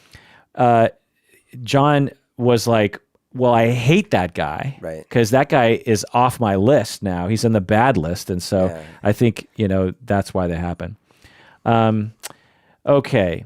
So again, another huge loss of his relationship with Paul, George, and Ringo at this time. So and by the way, their relationship was quite tense all around. Paul McCartney was telling a story about how when Abbey Road was going to come out, Paul had his first solo album coming out, right, and it was coming out like around the same time or something like that. So they sent Ringo to his house with a letter saying, "You can't release your album," and then Paul probably for the first time, or who knows, probably not, but he kicked Ringo the hell out of his house, insulted him, kicked him out. Right. Angry Paul that we've never seen, right? Imagine Paul McCartney, you motherfucker, get out of my house. So their whole relationship at that point was a little strained, Right. I would call it petty. I think that they had been reduced to a situation of pettiness. And I think there was all that drama with the Apple company, and they lost a lot of money because there were some nefarious involved people that didn't really do them any favors either. And so this is when the so-called feud happened, and so John wrote "How Do You Sleep" about Paul. Sergeant Pepper took you by surprise. You better see right through that mother's eyes. Those freaks was right when they said you was dead. The one mistake you made was in your head. How do you sleep? How do you sleep at night? You live with straights who tell you was king. Jump when your mama tell you anything. The only thing you've done was yesterday. Yep. And since you're gone, You're Just Another Day. Oh my gosh. That was because he just released a song called Another Day. A pretty face may last a year or two, but pretty soon they'll see what you can do. The sound you make is music to my ears. Oh. You must have learned something in all those years. Oh my God. Paul wrote a less scathing song called Nowhere near. called Three Legs. Yeah. There were actually a number of songs that they wrote back and forth, and George did too. Dog. Apparently, I didn't know that. That was your first mistake. Right. That one apparently was. That also was your lucky break, and throw it away. Lucky break. A dog is here, a dog is there. Yeah. My dog, he got 3 legs, but he can't run. So this is basically saying, you know, the 3 left Beatles. Yeah. They're a dog with 3 legs and they can't run. Right. When I thought you was my friend. When I thought you was my friend. But you let me down, put my heart around the bend. So it's more vulnerable, you know. Totally. It's him being hurt. Yeah. But it fits their personalities in this flipped style. Because now Paul's the one being real. Right. And John is being fake. Because that song, it sounds real. Like, oh, I'm telling you how I really feel. That's not how he really felt about Paul. Well, he admired the shit out of all the, you know. True. And because John was borderline, he could become enraged for periods of time and would have those sentiments. Right. You're right. So they were real sentiments in that they bubbled up. But what I mean is, it wasn't the gestalt of his feelings. No, and it felt like if you listen to a song casually, you're like, oh, that's an interesting song. But for me, as a fan, at the time when I really listened to the lyrics, I was like, why are you saying these things? Yeah, he's such a dick. Yeah. And so it's interesting because all the documentaries, the best people to ask questions like this are to Paul himself, right? Because John's not around. Yeah. So you have to ask Paul, like, so what was it like? And Paul is such a good interviewer that he knows, like, well, if I tell the truth, people are going to hate both of us. Yeah. Because it'll make John look really bad. Yeah. And I'll be associated with that. Yeah. So what I'm going to say is I'm going to kind of gloss over it a little bit. Minimize it a bit. Yeah. And we'll all get out of here unscathed. And the fans of the Beatles can still believe in that we are all like these cute little boys, you know. At this time, John wrote Cold Turkey, which is about his heroin addiction, 1969. Temperature's rising, fever is high, can't see no future, can't see no sky. My feet are so heavy, so is my head. I wish I was a baby, I wish I was dead. Cold Turkey has got me on the run. Yeah. So that was one of his first songs on one of his first solo albums. So again, right there in the lyrics, he's talking about going cold turkey on heroin and going through massive withdrawals. Of course, he would not kick it. He would continually try to quit heroin and not succeed. I suspect, and maybe so I should say that there's probably some John Lennon scholars who are already like writing me all these mistakes that I've written. And, you know, it's fine if you want to say it, but I'm not so excited about the minutia that some people get into. Yeah. But from what I understand, John never kicked his habit of heroin, and probably up until the time he died, he was still using. I think he might have had periods of sobriety, and maybe towards the end he had some sobriety, but anyway. So there's a number of years where he was using. Now, that isn't to say that you can't live a functional life while you're using opiates. Yeah. I've had clients who were addicted to heroin, addicted to opiates, Percocet, on methadone, who lived perfectly normal lives. He wrote some of his best music ever. Yeah. Well, I would say no, actually. What do you mean? What music? Like Imagine, Jealous Guy, Woman, Mother. Well, you know. So Woman might have been written when he was getting his head clear a little bit towards the end. Well, I'm not saying he wrote him while he was high. I'm just saying he didn't like not write anymore, right? Sure. Like he was able to still. But when you compare his songography to Paul's. Oh no, and maybe question, maybe even George's, actually, it's like the number of like totally great hits. Yeah. What I guess what I'm trying to say is, even though he was the one that wrote a little more from the heart, a little more real, like there was this subset of songs he wrote that were so emotionally bare. Yeah. afterwards, and I guess now analyzing some of the things I learned, I look back at some of those earlier songs and I realized, actually, those were emotionally bare lyrically, but not musically. Right. But these are both. So one of the reasons for writing Mother, for example, was that at this point, 1970, he starts doing primal therapy or primal scream therapy with Arthur Janoff. Mother! Right. So he and Yoko went to California for 4 months. 4 months. They were doing primal therapy, basically in an inpatient primal therapy, like commune or whatever, institution. For 4 months, he and Yoko are doing primal therapy. Do you know anything about the technique? Just a little bit. Like you basically try to release your emotions in whatever ways they come out, including screaming and letting it all out. But that's about all I know. That's pretty much it. And you can even be violent towards, objects or even other people. And the therapy allows for that. So isn't this not therapy, but like that Rajesh cult Rajneesh, they did this too. Yeah, it was big. It was a big part of the West Coast. I'm watching that documentary. Oh, it's good, right? Oh my God, it is. Because I heard the beginning of your podcast. And I stopped because I didn't want it ruined. And I'm like, because the way you introduced it, like I started watching it and I couldn't believe, and then they kept surprising me, and I'm like, wait, what? Yeah, I never heard of this. Yeah, well, it's more weird that I've never heard of it because I was actually living in Washington at the time. But anyway, so yeah, it's a technique where you reenact traumatizing experiences of the past by screaming at the top of your lungs, by beating yourself, by crying uncontrollably. The whole idea is this massive experiential catharsis. And John at this time said that this therapy was something more important to him than the Beatles were. And that makes sense. John actually made primal therapy very popular with West Coast and hippies and the Rajneeshis. James Earl Jones became an advocate of it. And Tears for Fears was named after primal therapy. What? Yeah. That's crazy. John suddenly decided to leave the Institute, and Arthur Janoff would later say, "We were just getting going. We had opened him up, and we didn't have enough time to put him back together again." Oh. I remember therapists talking like this in the 90s when I entered the therapeutic field. I remember there was that sentiment was in the air in our profession of just like, you want to open people up, but then you as the clinician have to put them back together again, which I do not hold that metaphor anymore.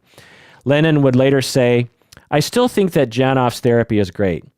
I just don't know I just know myself better, that's all. I can handle myself better." That Janoff thing, the primal scream and so on, it does affect you because you recognize yourself in there. It was very good for me.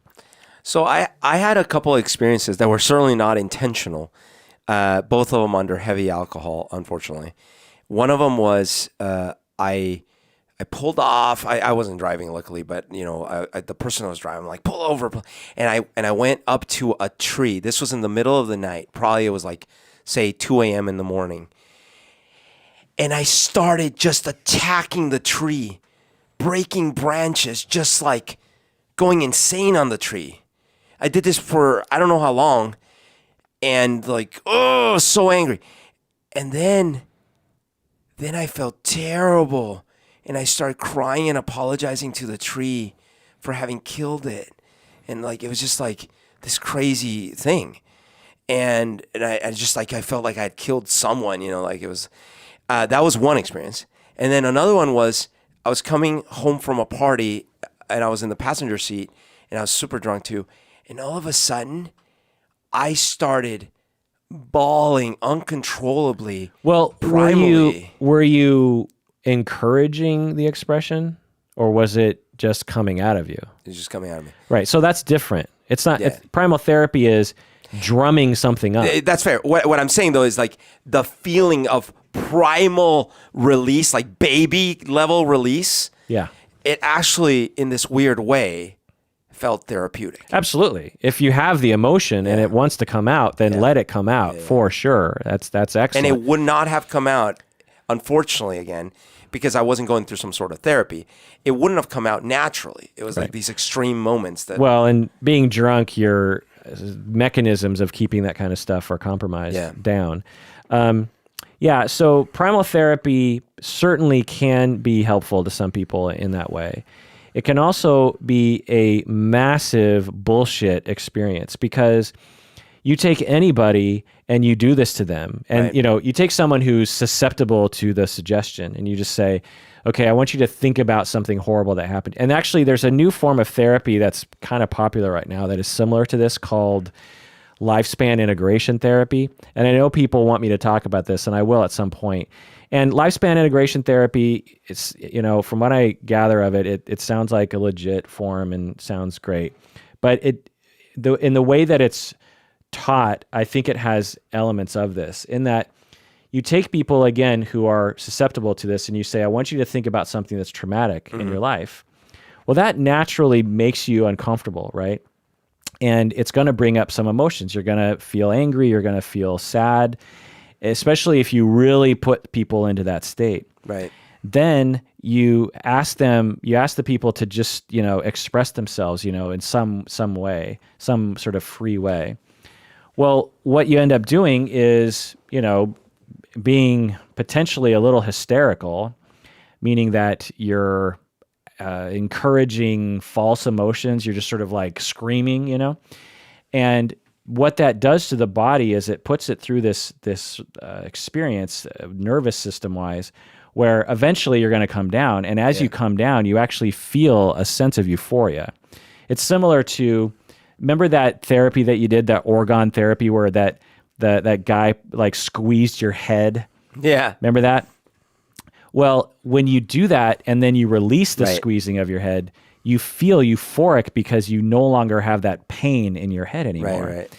Well, if at that time you have a charismatic leader who says, that is the magic of therapy, then as a susceptible person, you're just like, oh my God, I want to do this all the time. Right. But really all you're doing, so like in that Rajneesh episode, what John Atak was talking about, what the Scientologists would do and what the Rajneeshis would do is if you hyperventilate yourself and you jump up and down, you'll have too much oxygen in your blood, it's too acidic or something, and you'll end up kind of being extremely uncomfortable, right? And then you come down from that and you feel euphoric because your body is returning to a state of homeostasis. Plus, your body releases all of this endorphins into your brain because it thinks it's under attack, So you're screaming at the top of your lungs, and your brain starts to try to calm you down. It's going like, ooh, we need endorphins. He's freaking out. You know what I mean?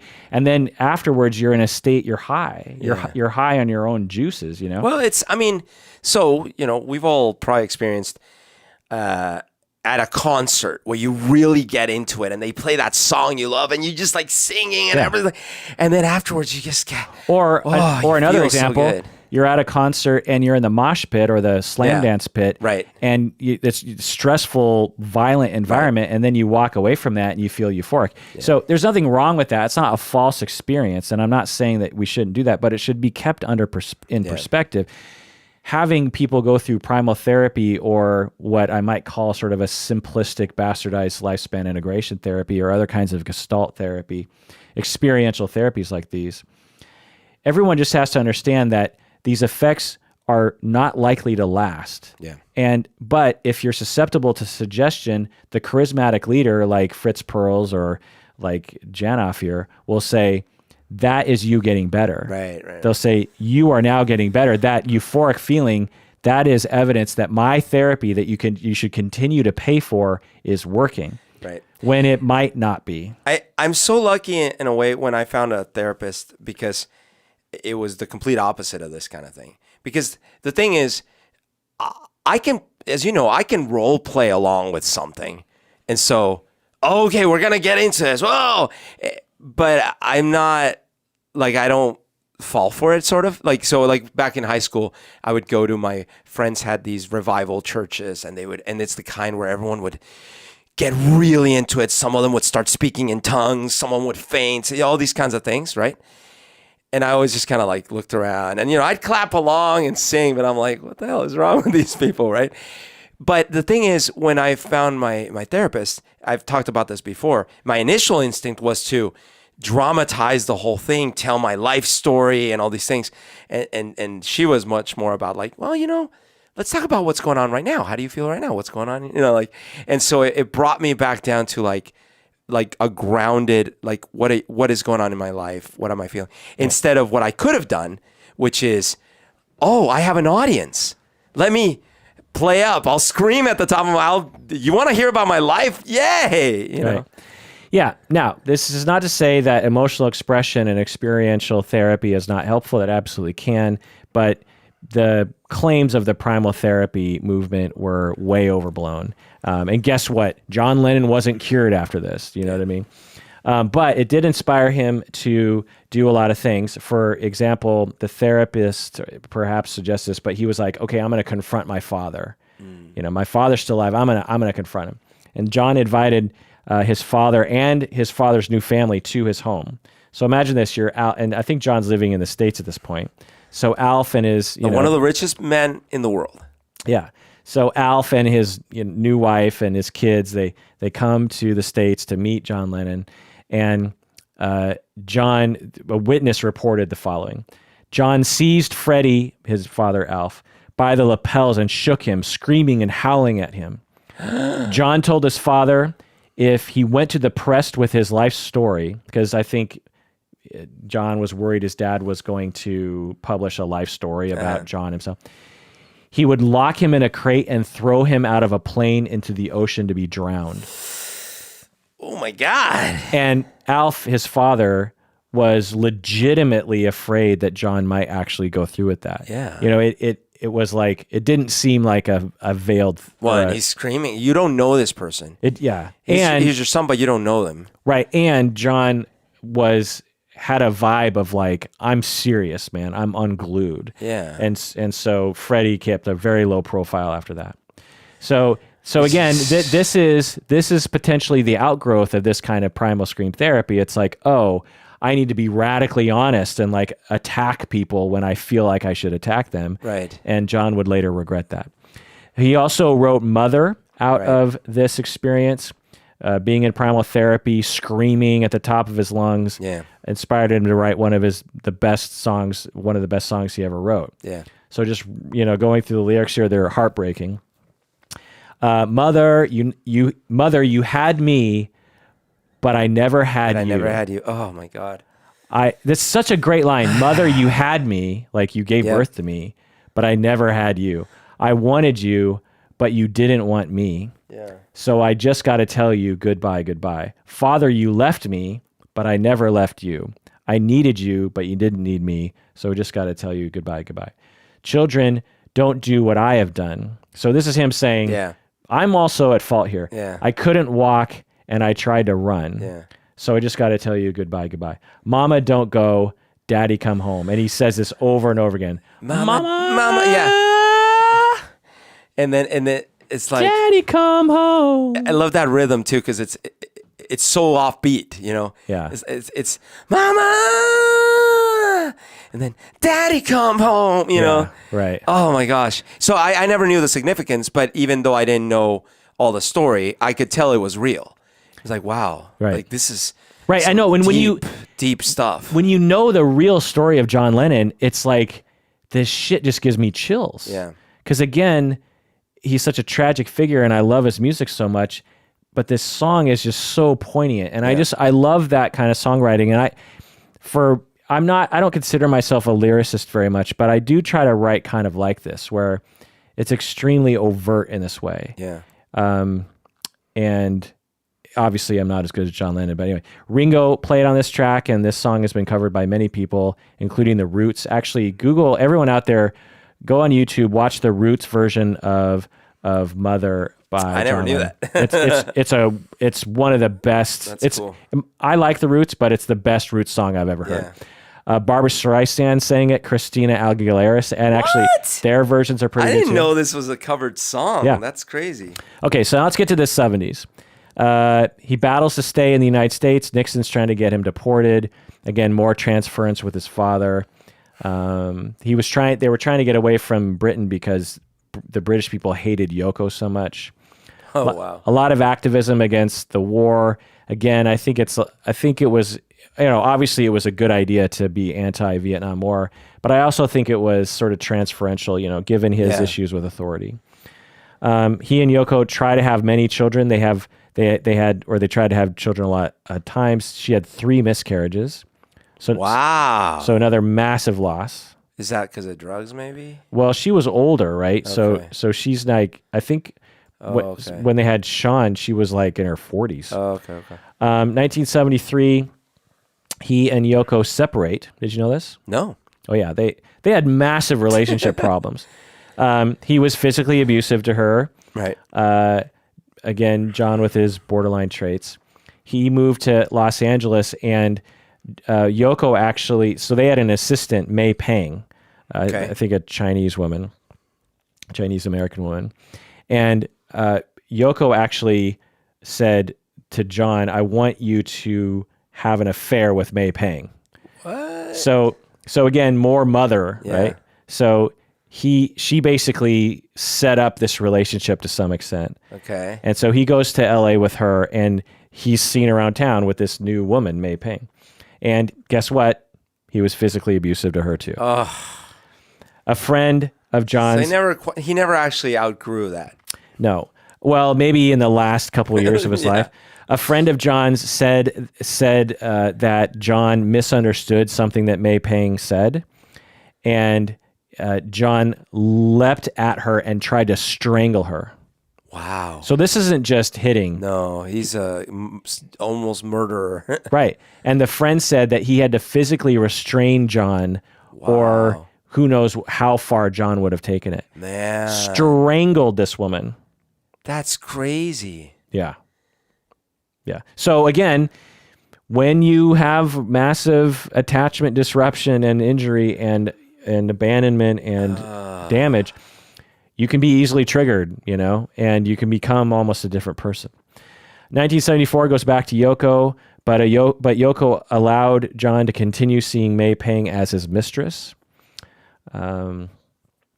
because Yoko was actually getting smothered by John, and she was like, I can't do my art anymore because he wants me around all the time. And so Sean is born around this time, and some reports would say at this point he became much more dedicated as a father. Mm-hmm. But there are other reports that his heroin addiction was actually getting worse and he wasn't that great of a father. But anyway, at the very least, we do know that he left the music business entirely. And I actually forgot this, or I didn't notice it. I didn't know that either. Yeah, from 1975 until 1980, basically. Really? Yeah, he didn't do a single thing in music. He said in the interviews that his guitar was hanging on the wall above his bed, and he for years never even touched his guitar. That's crazy. Yeah. The last 5 years of his life. Yeah. But then he had Double Fantasy, which came out just before he died, actually, right? Now, some people would say that he left the music business because of Sean, because he's like, I want to dedicate myself to being a father. I'm a feminist, so I'm going to stay home. Could have been heroin. But it also could have been heroin, right? John Lennon said that, quote, Sean was a planned child, and therein lies the difference from Julian. Yeah. I don't love Julian any less as a child. He's still my son. Whenever he came, whether he came from a bottle of whiskey or because they didn't have pills in those days, he's here. He belongs to me. And oh he my always will. God! What a horrible thing to say. Right. He's basically saying Julian came from a bottle of whiskey, and because they didn't have any pills back then. But don't worry about it. It doesn't make you any less of my son. Right. Can you imagine that's a shocking lack of self-awareness, Yeah. But honest, right?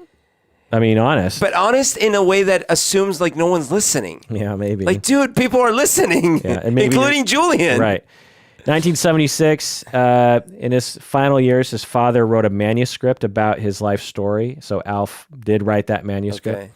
And he bequeathed it to John. So he's like, I'm not going to publish it, but so this is Alf saying, I'm about Don't throw me from an airplane. Well, what he's about to die. He's getting old, and he's just like, I want John to understand the real story. I see. And that it was like not all his fault that, Right. you know, and so Alf was dying of stomach cancer, and someone called John to let him know. And John was like, okay, fine. So he called his father on his deathbed, and John actually apologized to his father for his past behavior. Wow. And John said in an interview about his father, I came out of therapy and told him to get the hell out. And he did get the hell out. And I wish I hadn't really, because everyone has their problems, including wayward fathers. Yeah. I'm a bit older now, and I understand the pressure of having children or divorces and reasons why people can't cope with their responsibility. So he's getting older. Now he's in his, later 30s, and he's like beginning to mature, Again, during this time, he's still struggling with heroin, and Yoko was too, by the way. This is depicted in the movie Two of Us. Came out in the year 2000. I like this movie, and Humberto isn't a good enough fan to have watched it. But what Two of Us is more about Yoko and John. No, Two of Us is about John and Paul. I was just guessing because you just said that this was depicted in that movie. No. Okay. The entire movie is Paul and John hanging. It's like one evening of them hanging out, and it's kind of a famous evening. Oh, but it's after the Beatles already broke up. Yeah. Which is why I don't want to watch it. Yeah.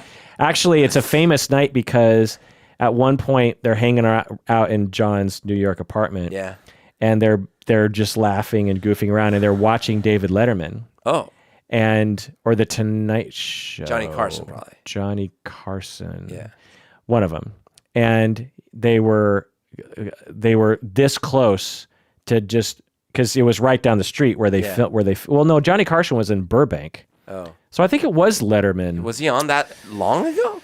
God, I don't think so. This would have been, what, 79? No, that can't be. Well, but anyways, they were watching something. Some live show. Some live talk show. And they almost went there. And they almost drove down there and did a performance, an impromptu performance. Oh my God. But John kind of got tired. He's like, never mind. So imagine if that had happened, how that would have changed the narrative. Wow. Because it's like, wait, so they're still friends? And they're hanging out, and they just sort of popped by and performed. And did a performance. Yeah. Wow. Okay, so skipping forward to 1980, age 40. It's the end of the year. He, just a few weeks after Double Fantasy was released, he was at the beginning of a total comeback now. Right. In a way, you could say it had been since 1967 since he had really been a strong songwriter. This album has Woman. Yeah. One of the best songs he ever wrote. Yeah. Just Like Starting Over. Oh, Great my song. God. Beautiful Boy. Oh, my Great God. song. Watching the Wheels. Nobody told me there'll be days like these. So good. So, like, awesome. Like, Right. He's come around back into himself. And this is an album where every other song is a song by Yoko. So, like, four of the 5 John songs are classics. Yeah. It's like, because all those fucking albums that John would have, every other song was by Yoko. And it's like, so it limited the amount of John material that could be on these albums. But anyway. That's true. So that if the album had just John songs, it's just hit after hit. Right. Yeah. December 8, 1980, Lita's birthday, by the way. Oh. A man who will go unnamed because I don't want to glorify. Terrible. Shot John a bunch of times in the back, killed him as he was coming home from recording, I think. And the guy who killed him is still in prison. And from what I can tell, he was on the spectrum between bipolar and schizophrenia. He's very emotional and very angry at the world, and he was obsessed with the Beatles. He wanted to be a Beatle. Oh, my God. Then he was influenced by Christianity and hated... So at first he loved John Lennon and loved the Beatles, and then he became a born-again Christian of some kind, and then he was like, wait... John thought he was better than Jesus, and he has the Imagine song. And so then he became very angry at John Lennon, and his symptoms were getting worse, and he started planning on killing several celebrities. But John had, because he was the working class hero, he hated fame, and so he wanted to just be a normal person in Manhattan, and he prided himself on being able to walk around Manhattan without having to, disguise himself at all. He just wanted people to get used to him. So he was extremely accessible, and the guy who killed him knew that because he had actually met John, before actually killing him. So lots of people want to know, like, why would this guy kill John Lennon? And as with all these cases, I get asked these questions a lot because I have a podcast and people ask me, why did this happen? Why did that happen? I've studied it so much now, and the best answer I can say is it's a complete mystery. There are so many people who fit this profile. Do you know how many schizophrenic people there are in the world? Do you know how many bipolar people there are in the world? Do you know how many angry Christians there are in the world? Right. There are so many, and obsessive fans. There are so many. What makes the difference between those millions of people and that one person who decides to take that action? I can't tell you. All I can tell you is that he was untreated in his issues, and if we had more money for mental health dollars, then maybe this might not have happened. I mean, he could have been a school shooter. Yeah, today, in all likelihood, that's what he would have been, or some kind of other mass killer. Do you remember when this happened, when John Lennon died? I loosely, I was 5. Yeah. So I loosely remember it being a big thing.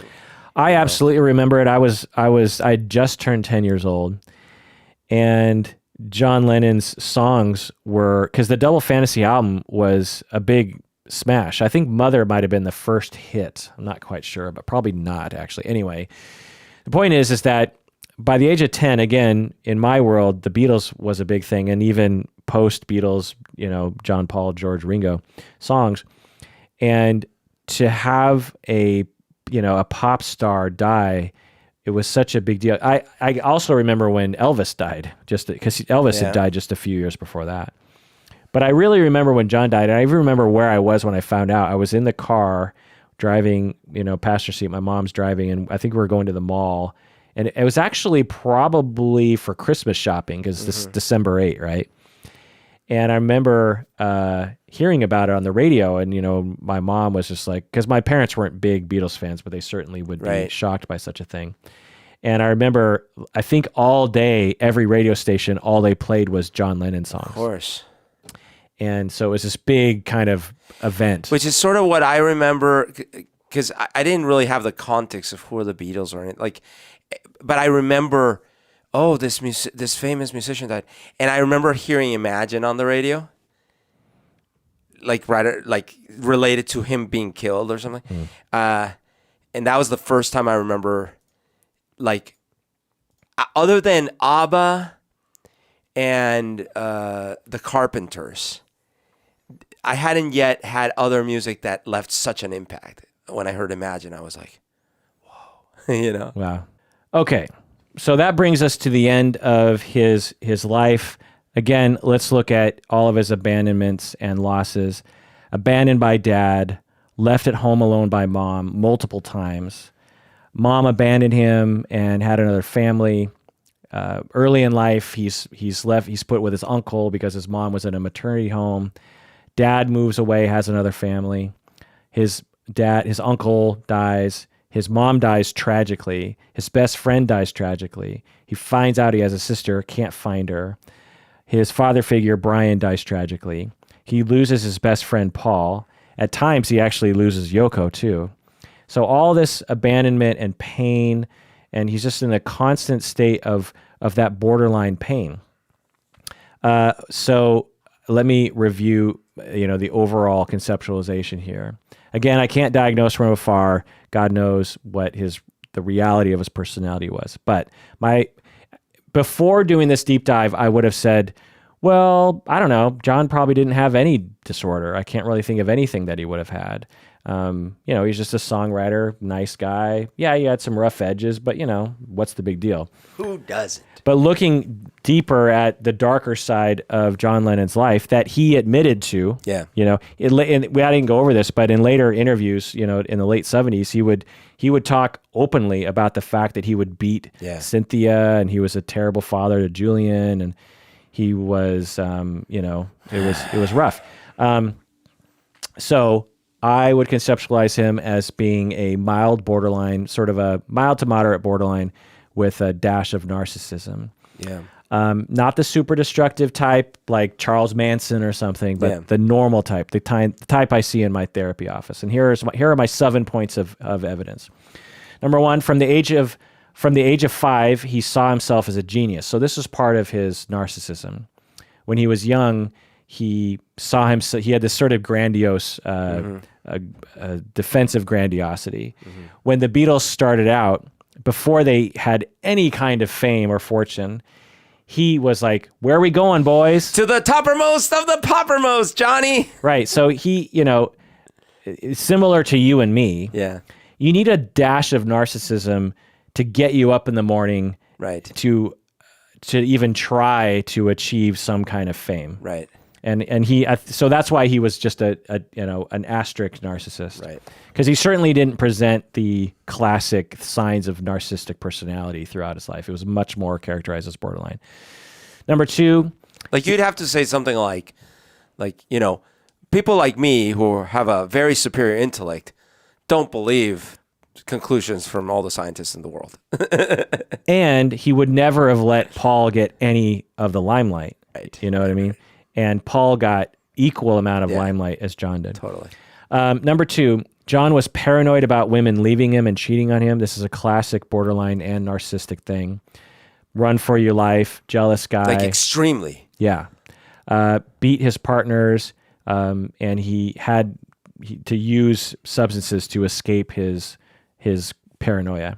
And not paranoia in the sense of schizophrenia, but paranoia in the sense of borderline paranoia. Was Anna a cover or was that his? That's a cover. It is a cover?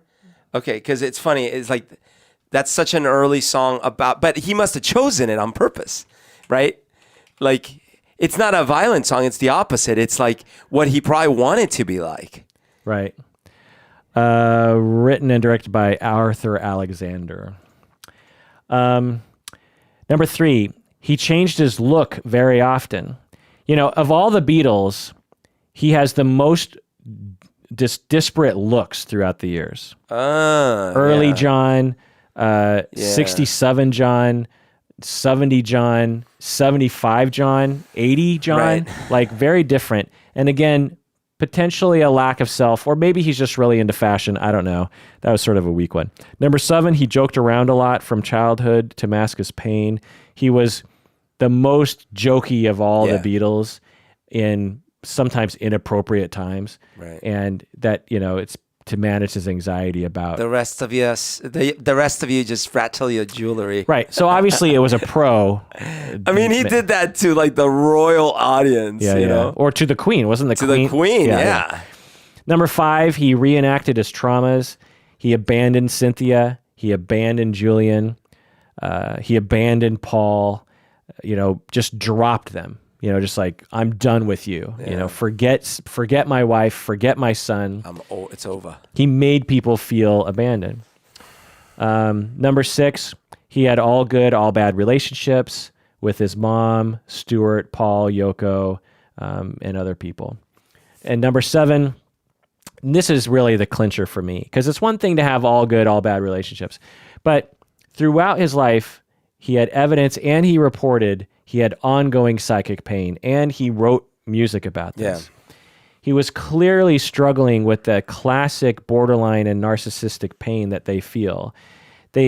People with this trauma injury, it's not just like, occasionally being triggered. It's like, to what degree are they being triggered on a minute-by-minute basis? When they're severely triggered, that's when you'll see them reacting quite badly. But if you just ask them at any moment how they feel about themselves, they'll say, I feel like shit. Yeah. In fact, a lot of people with borderline will say they feel empty on the inside, they feel worthless or, lacking worth of any sort. That's why they resort to cutting a lot of the time. They'll be sort of chronically suicidal because they're in a constant state of psychic pain. They just feel terrible. And he was searching for answers in alcohol, in music, in Paul, in Yoko, and Stuart, in LSD, and pot. Heroin was a big one, which actually probably did work to some extent, but has its downside, obviously. He slept a lot. He tried to meditate. He did primal scream therapy. He did all these kinds of things. And, it didn't really work. Maybe it got him through the years. The tragedy, as you said, it's like, where would John have been in his 40s? Right. He had just released his best solo album of all time. Yeah. And for like Mother is a great song, but I'm not going to pop in that song Right. just to listen. It's a song you sit down and sort of like endure with him. Yeah. But like Woman, that's a song you just put on any circumstance. Great tune. And so what music would have John done Created, in the 80s? Where would he have gone maturity-wise? Like on the trajectory he was on a trajectory to be the most mature, most self-aware Beatle of all four of them. Yeah. It took Paul till this last tour. I finally saw him like round a corner of like, oh, it's not just about me, and so you're right. Like John would have done some amazing work in the 80s. Right. So it's interesting to think about, or he could have, gone down further, who knows what would have really happened. But it's a tragedy, and his life was tough. And I can't believe I've been a massive Beatles fan for this long, and I haven't really ever understood John Lennon. Yeah. What have you learned today, bro? Well, so you like to think of people like John Lennon in a, wow, what a charmed life. Imagine being John Lennon. Like, you just like king of the world. You have all these hits. You're like the massive rock star, all these trips around the world, adoring fans, screaming so loud you can barely play your music. But then you listen to this and you're like, wow, that guy lived in pain from the moment he was born till the moment he died. And a pain that is hard to relate to some extent. And granted, it influenced his music, but it also, like, it pulled him down way more than it brought him up. And so when you look at that, you're like, yeah, that's not something you would easily want to trade for. That amount of pain, of constant anguish, of constant self-loathing, so it's hard. And so it also grows your empathy for not only him, but folks that might be suffering like that. And it also brings a new light on, wow, we idolize him, but he was really abusive, and he had things that we would demonize, Yeah, it's hard to reconcile. I mean, on some level, there were times when I was doing this deep dive when I was like, so do I have to hate John Lennon now? Yeah. In the end, I think I just understand him better. And Yoko has continued to speak well of John. It's not like when he died, she's like, oh, good riddance to that asshole. Yep. So he must have had redeeming qualities, Yeah. So it's like there's got to be some line between, on the one extreme, you have Hitler. Like, I can't like anything about the guy, right? And on the other extreme, you have someone that's never done anything wrong, and so you have nothing. But there's a lot of grays in the middle. Yeah. And I think John's got to land on the gray zone. Well, and to me, which is actually the way I see the vast majority of DV perpetrators, and drug addicts for that matter, is they are only doing that because of the deep suffering that they're going through. Mm-hmm. DV perpetrators, on the whole, don't wake up in the morning and say, I'm going to control the shit out of my spouse. Right. And I'm going to beat them and intimidate them. They wake up in the morning and they're just like, I hope someone loves me. Yeah. And then they get triggered and they freak out. Yeah. And, so I thought we'd end with me listing my favorite John Lennon songs of all time and you singing a line from each one. Okay. Please, please me. Please, please me, oh yeah, like I please you. Do you want to know a secret? Listen to do you want to know a secret? There's a place. There is a place. Hard Day's Night. It's been a hard day's night. I should have known better. I should have known better with a girl like you. That's a great one, right? Yeah, it's so good. If I fell in love with you, would you promise to be true and help me understand that I've been in love? I'll do the part. And I found that love was more than just holding hands. If I give my heart to you, I must be sure from the very start. Yeah, that's okay. We probably need an accompaniment. But anyway. Well, because I always sing the Paul part. So I don't Oh, you really, do? Yeah. I thought we've sang that before, and you sang the I John might have, part. but I always sing the Paul part. I don't want to spoil the party. I don't want to spoil the party, so I'll go. Help. Help! I need somebody. Help! You've got to hide your love away. Hey, you got to hide your love away. You're going to lose that girl. You're gonna lose that. Yes, you're gonna lose that. You're gonna lose that girl. Ticket to Ride. By the way, that's another, that that girl Yeah. is another. Kind of. Yeah. Ticket to Ride. I think I'm gonna be sad. I think it's today, yeah. Norwegian Wood. One of my favorites. Yeah, this is the one of the ones that we sang Yeah. because it's on. Isn't it good? Norwegian Wood. Oh. Nowhere Man. He's a real nowhere man. Girl. Girl. Girl. Yeah. I'm only sleeping. I'm only sleeping. She said. Didn't. How does that one go? She said. She said, I know what it's like to be dead. Day Tripper. Day Tripper, yeah. A Hard Day's Night. No, we already did that one. What Did we do Help? Oh, I think I double counted. Help! I Am the Walrus. I am the Eggman. I am the Eggman. I am the Walrus. You are the Eggman. Cuckoo, Cuckoo. Strawberry Fields. But no, I am the Eggman because the Walrus was Paul. But I think he says I am the No, Eggman. in the song he does, but later it comes out that the Walrus was Paul. Yeah. So I'm fixing the lyrics for him. Oh, I get it. Strawberry Fields. There are places. Strawberry fields forever. Sexy Sadie. Sexy Sadie, you broke the rules. Come Together. Come together right now. I always thought that song was about an orgy. Over me. You know what it's about? The war, isn't it? Well, on Wikipedia, which God knows, it said that it's about he was writing this song because Timothy Leary was gonna run against Ronald Reagan for California governor in 1970. Here, come all flat top, and you come all groovy arms like Maybe, that. yeah. And so Come Together is like a campaign song for Timothy Leary. Come Together meaning come on, everyone, let's come together. Oh, interesting. I could be wrong about that.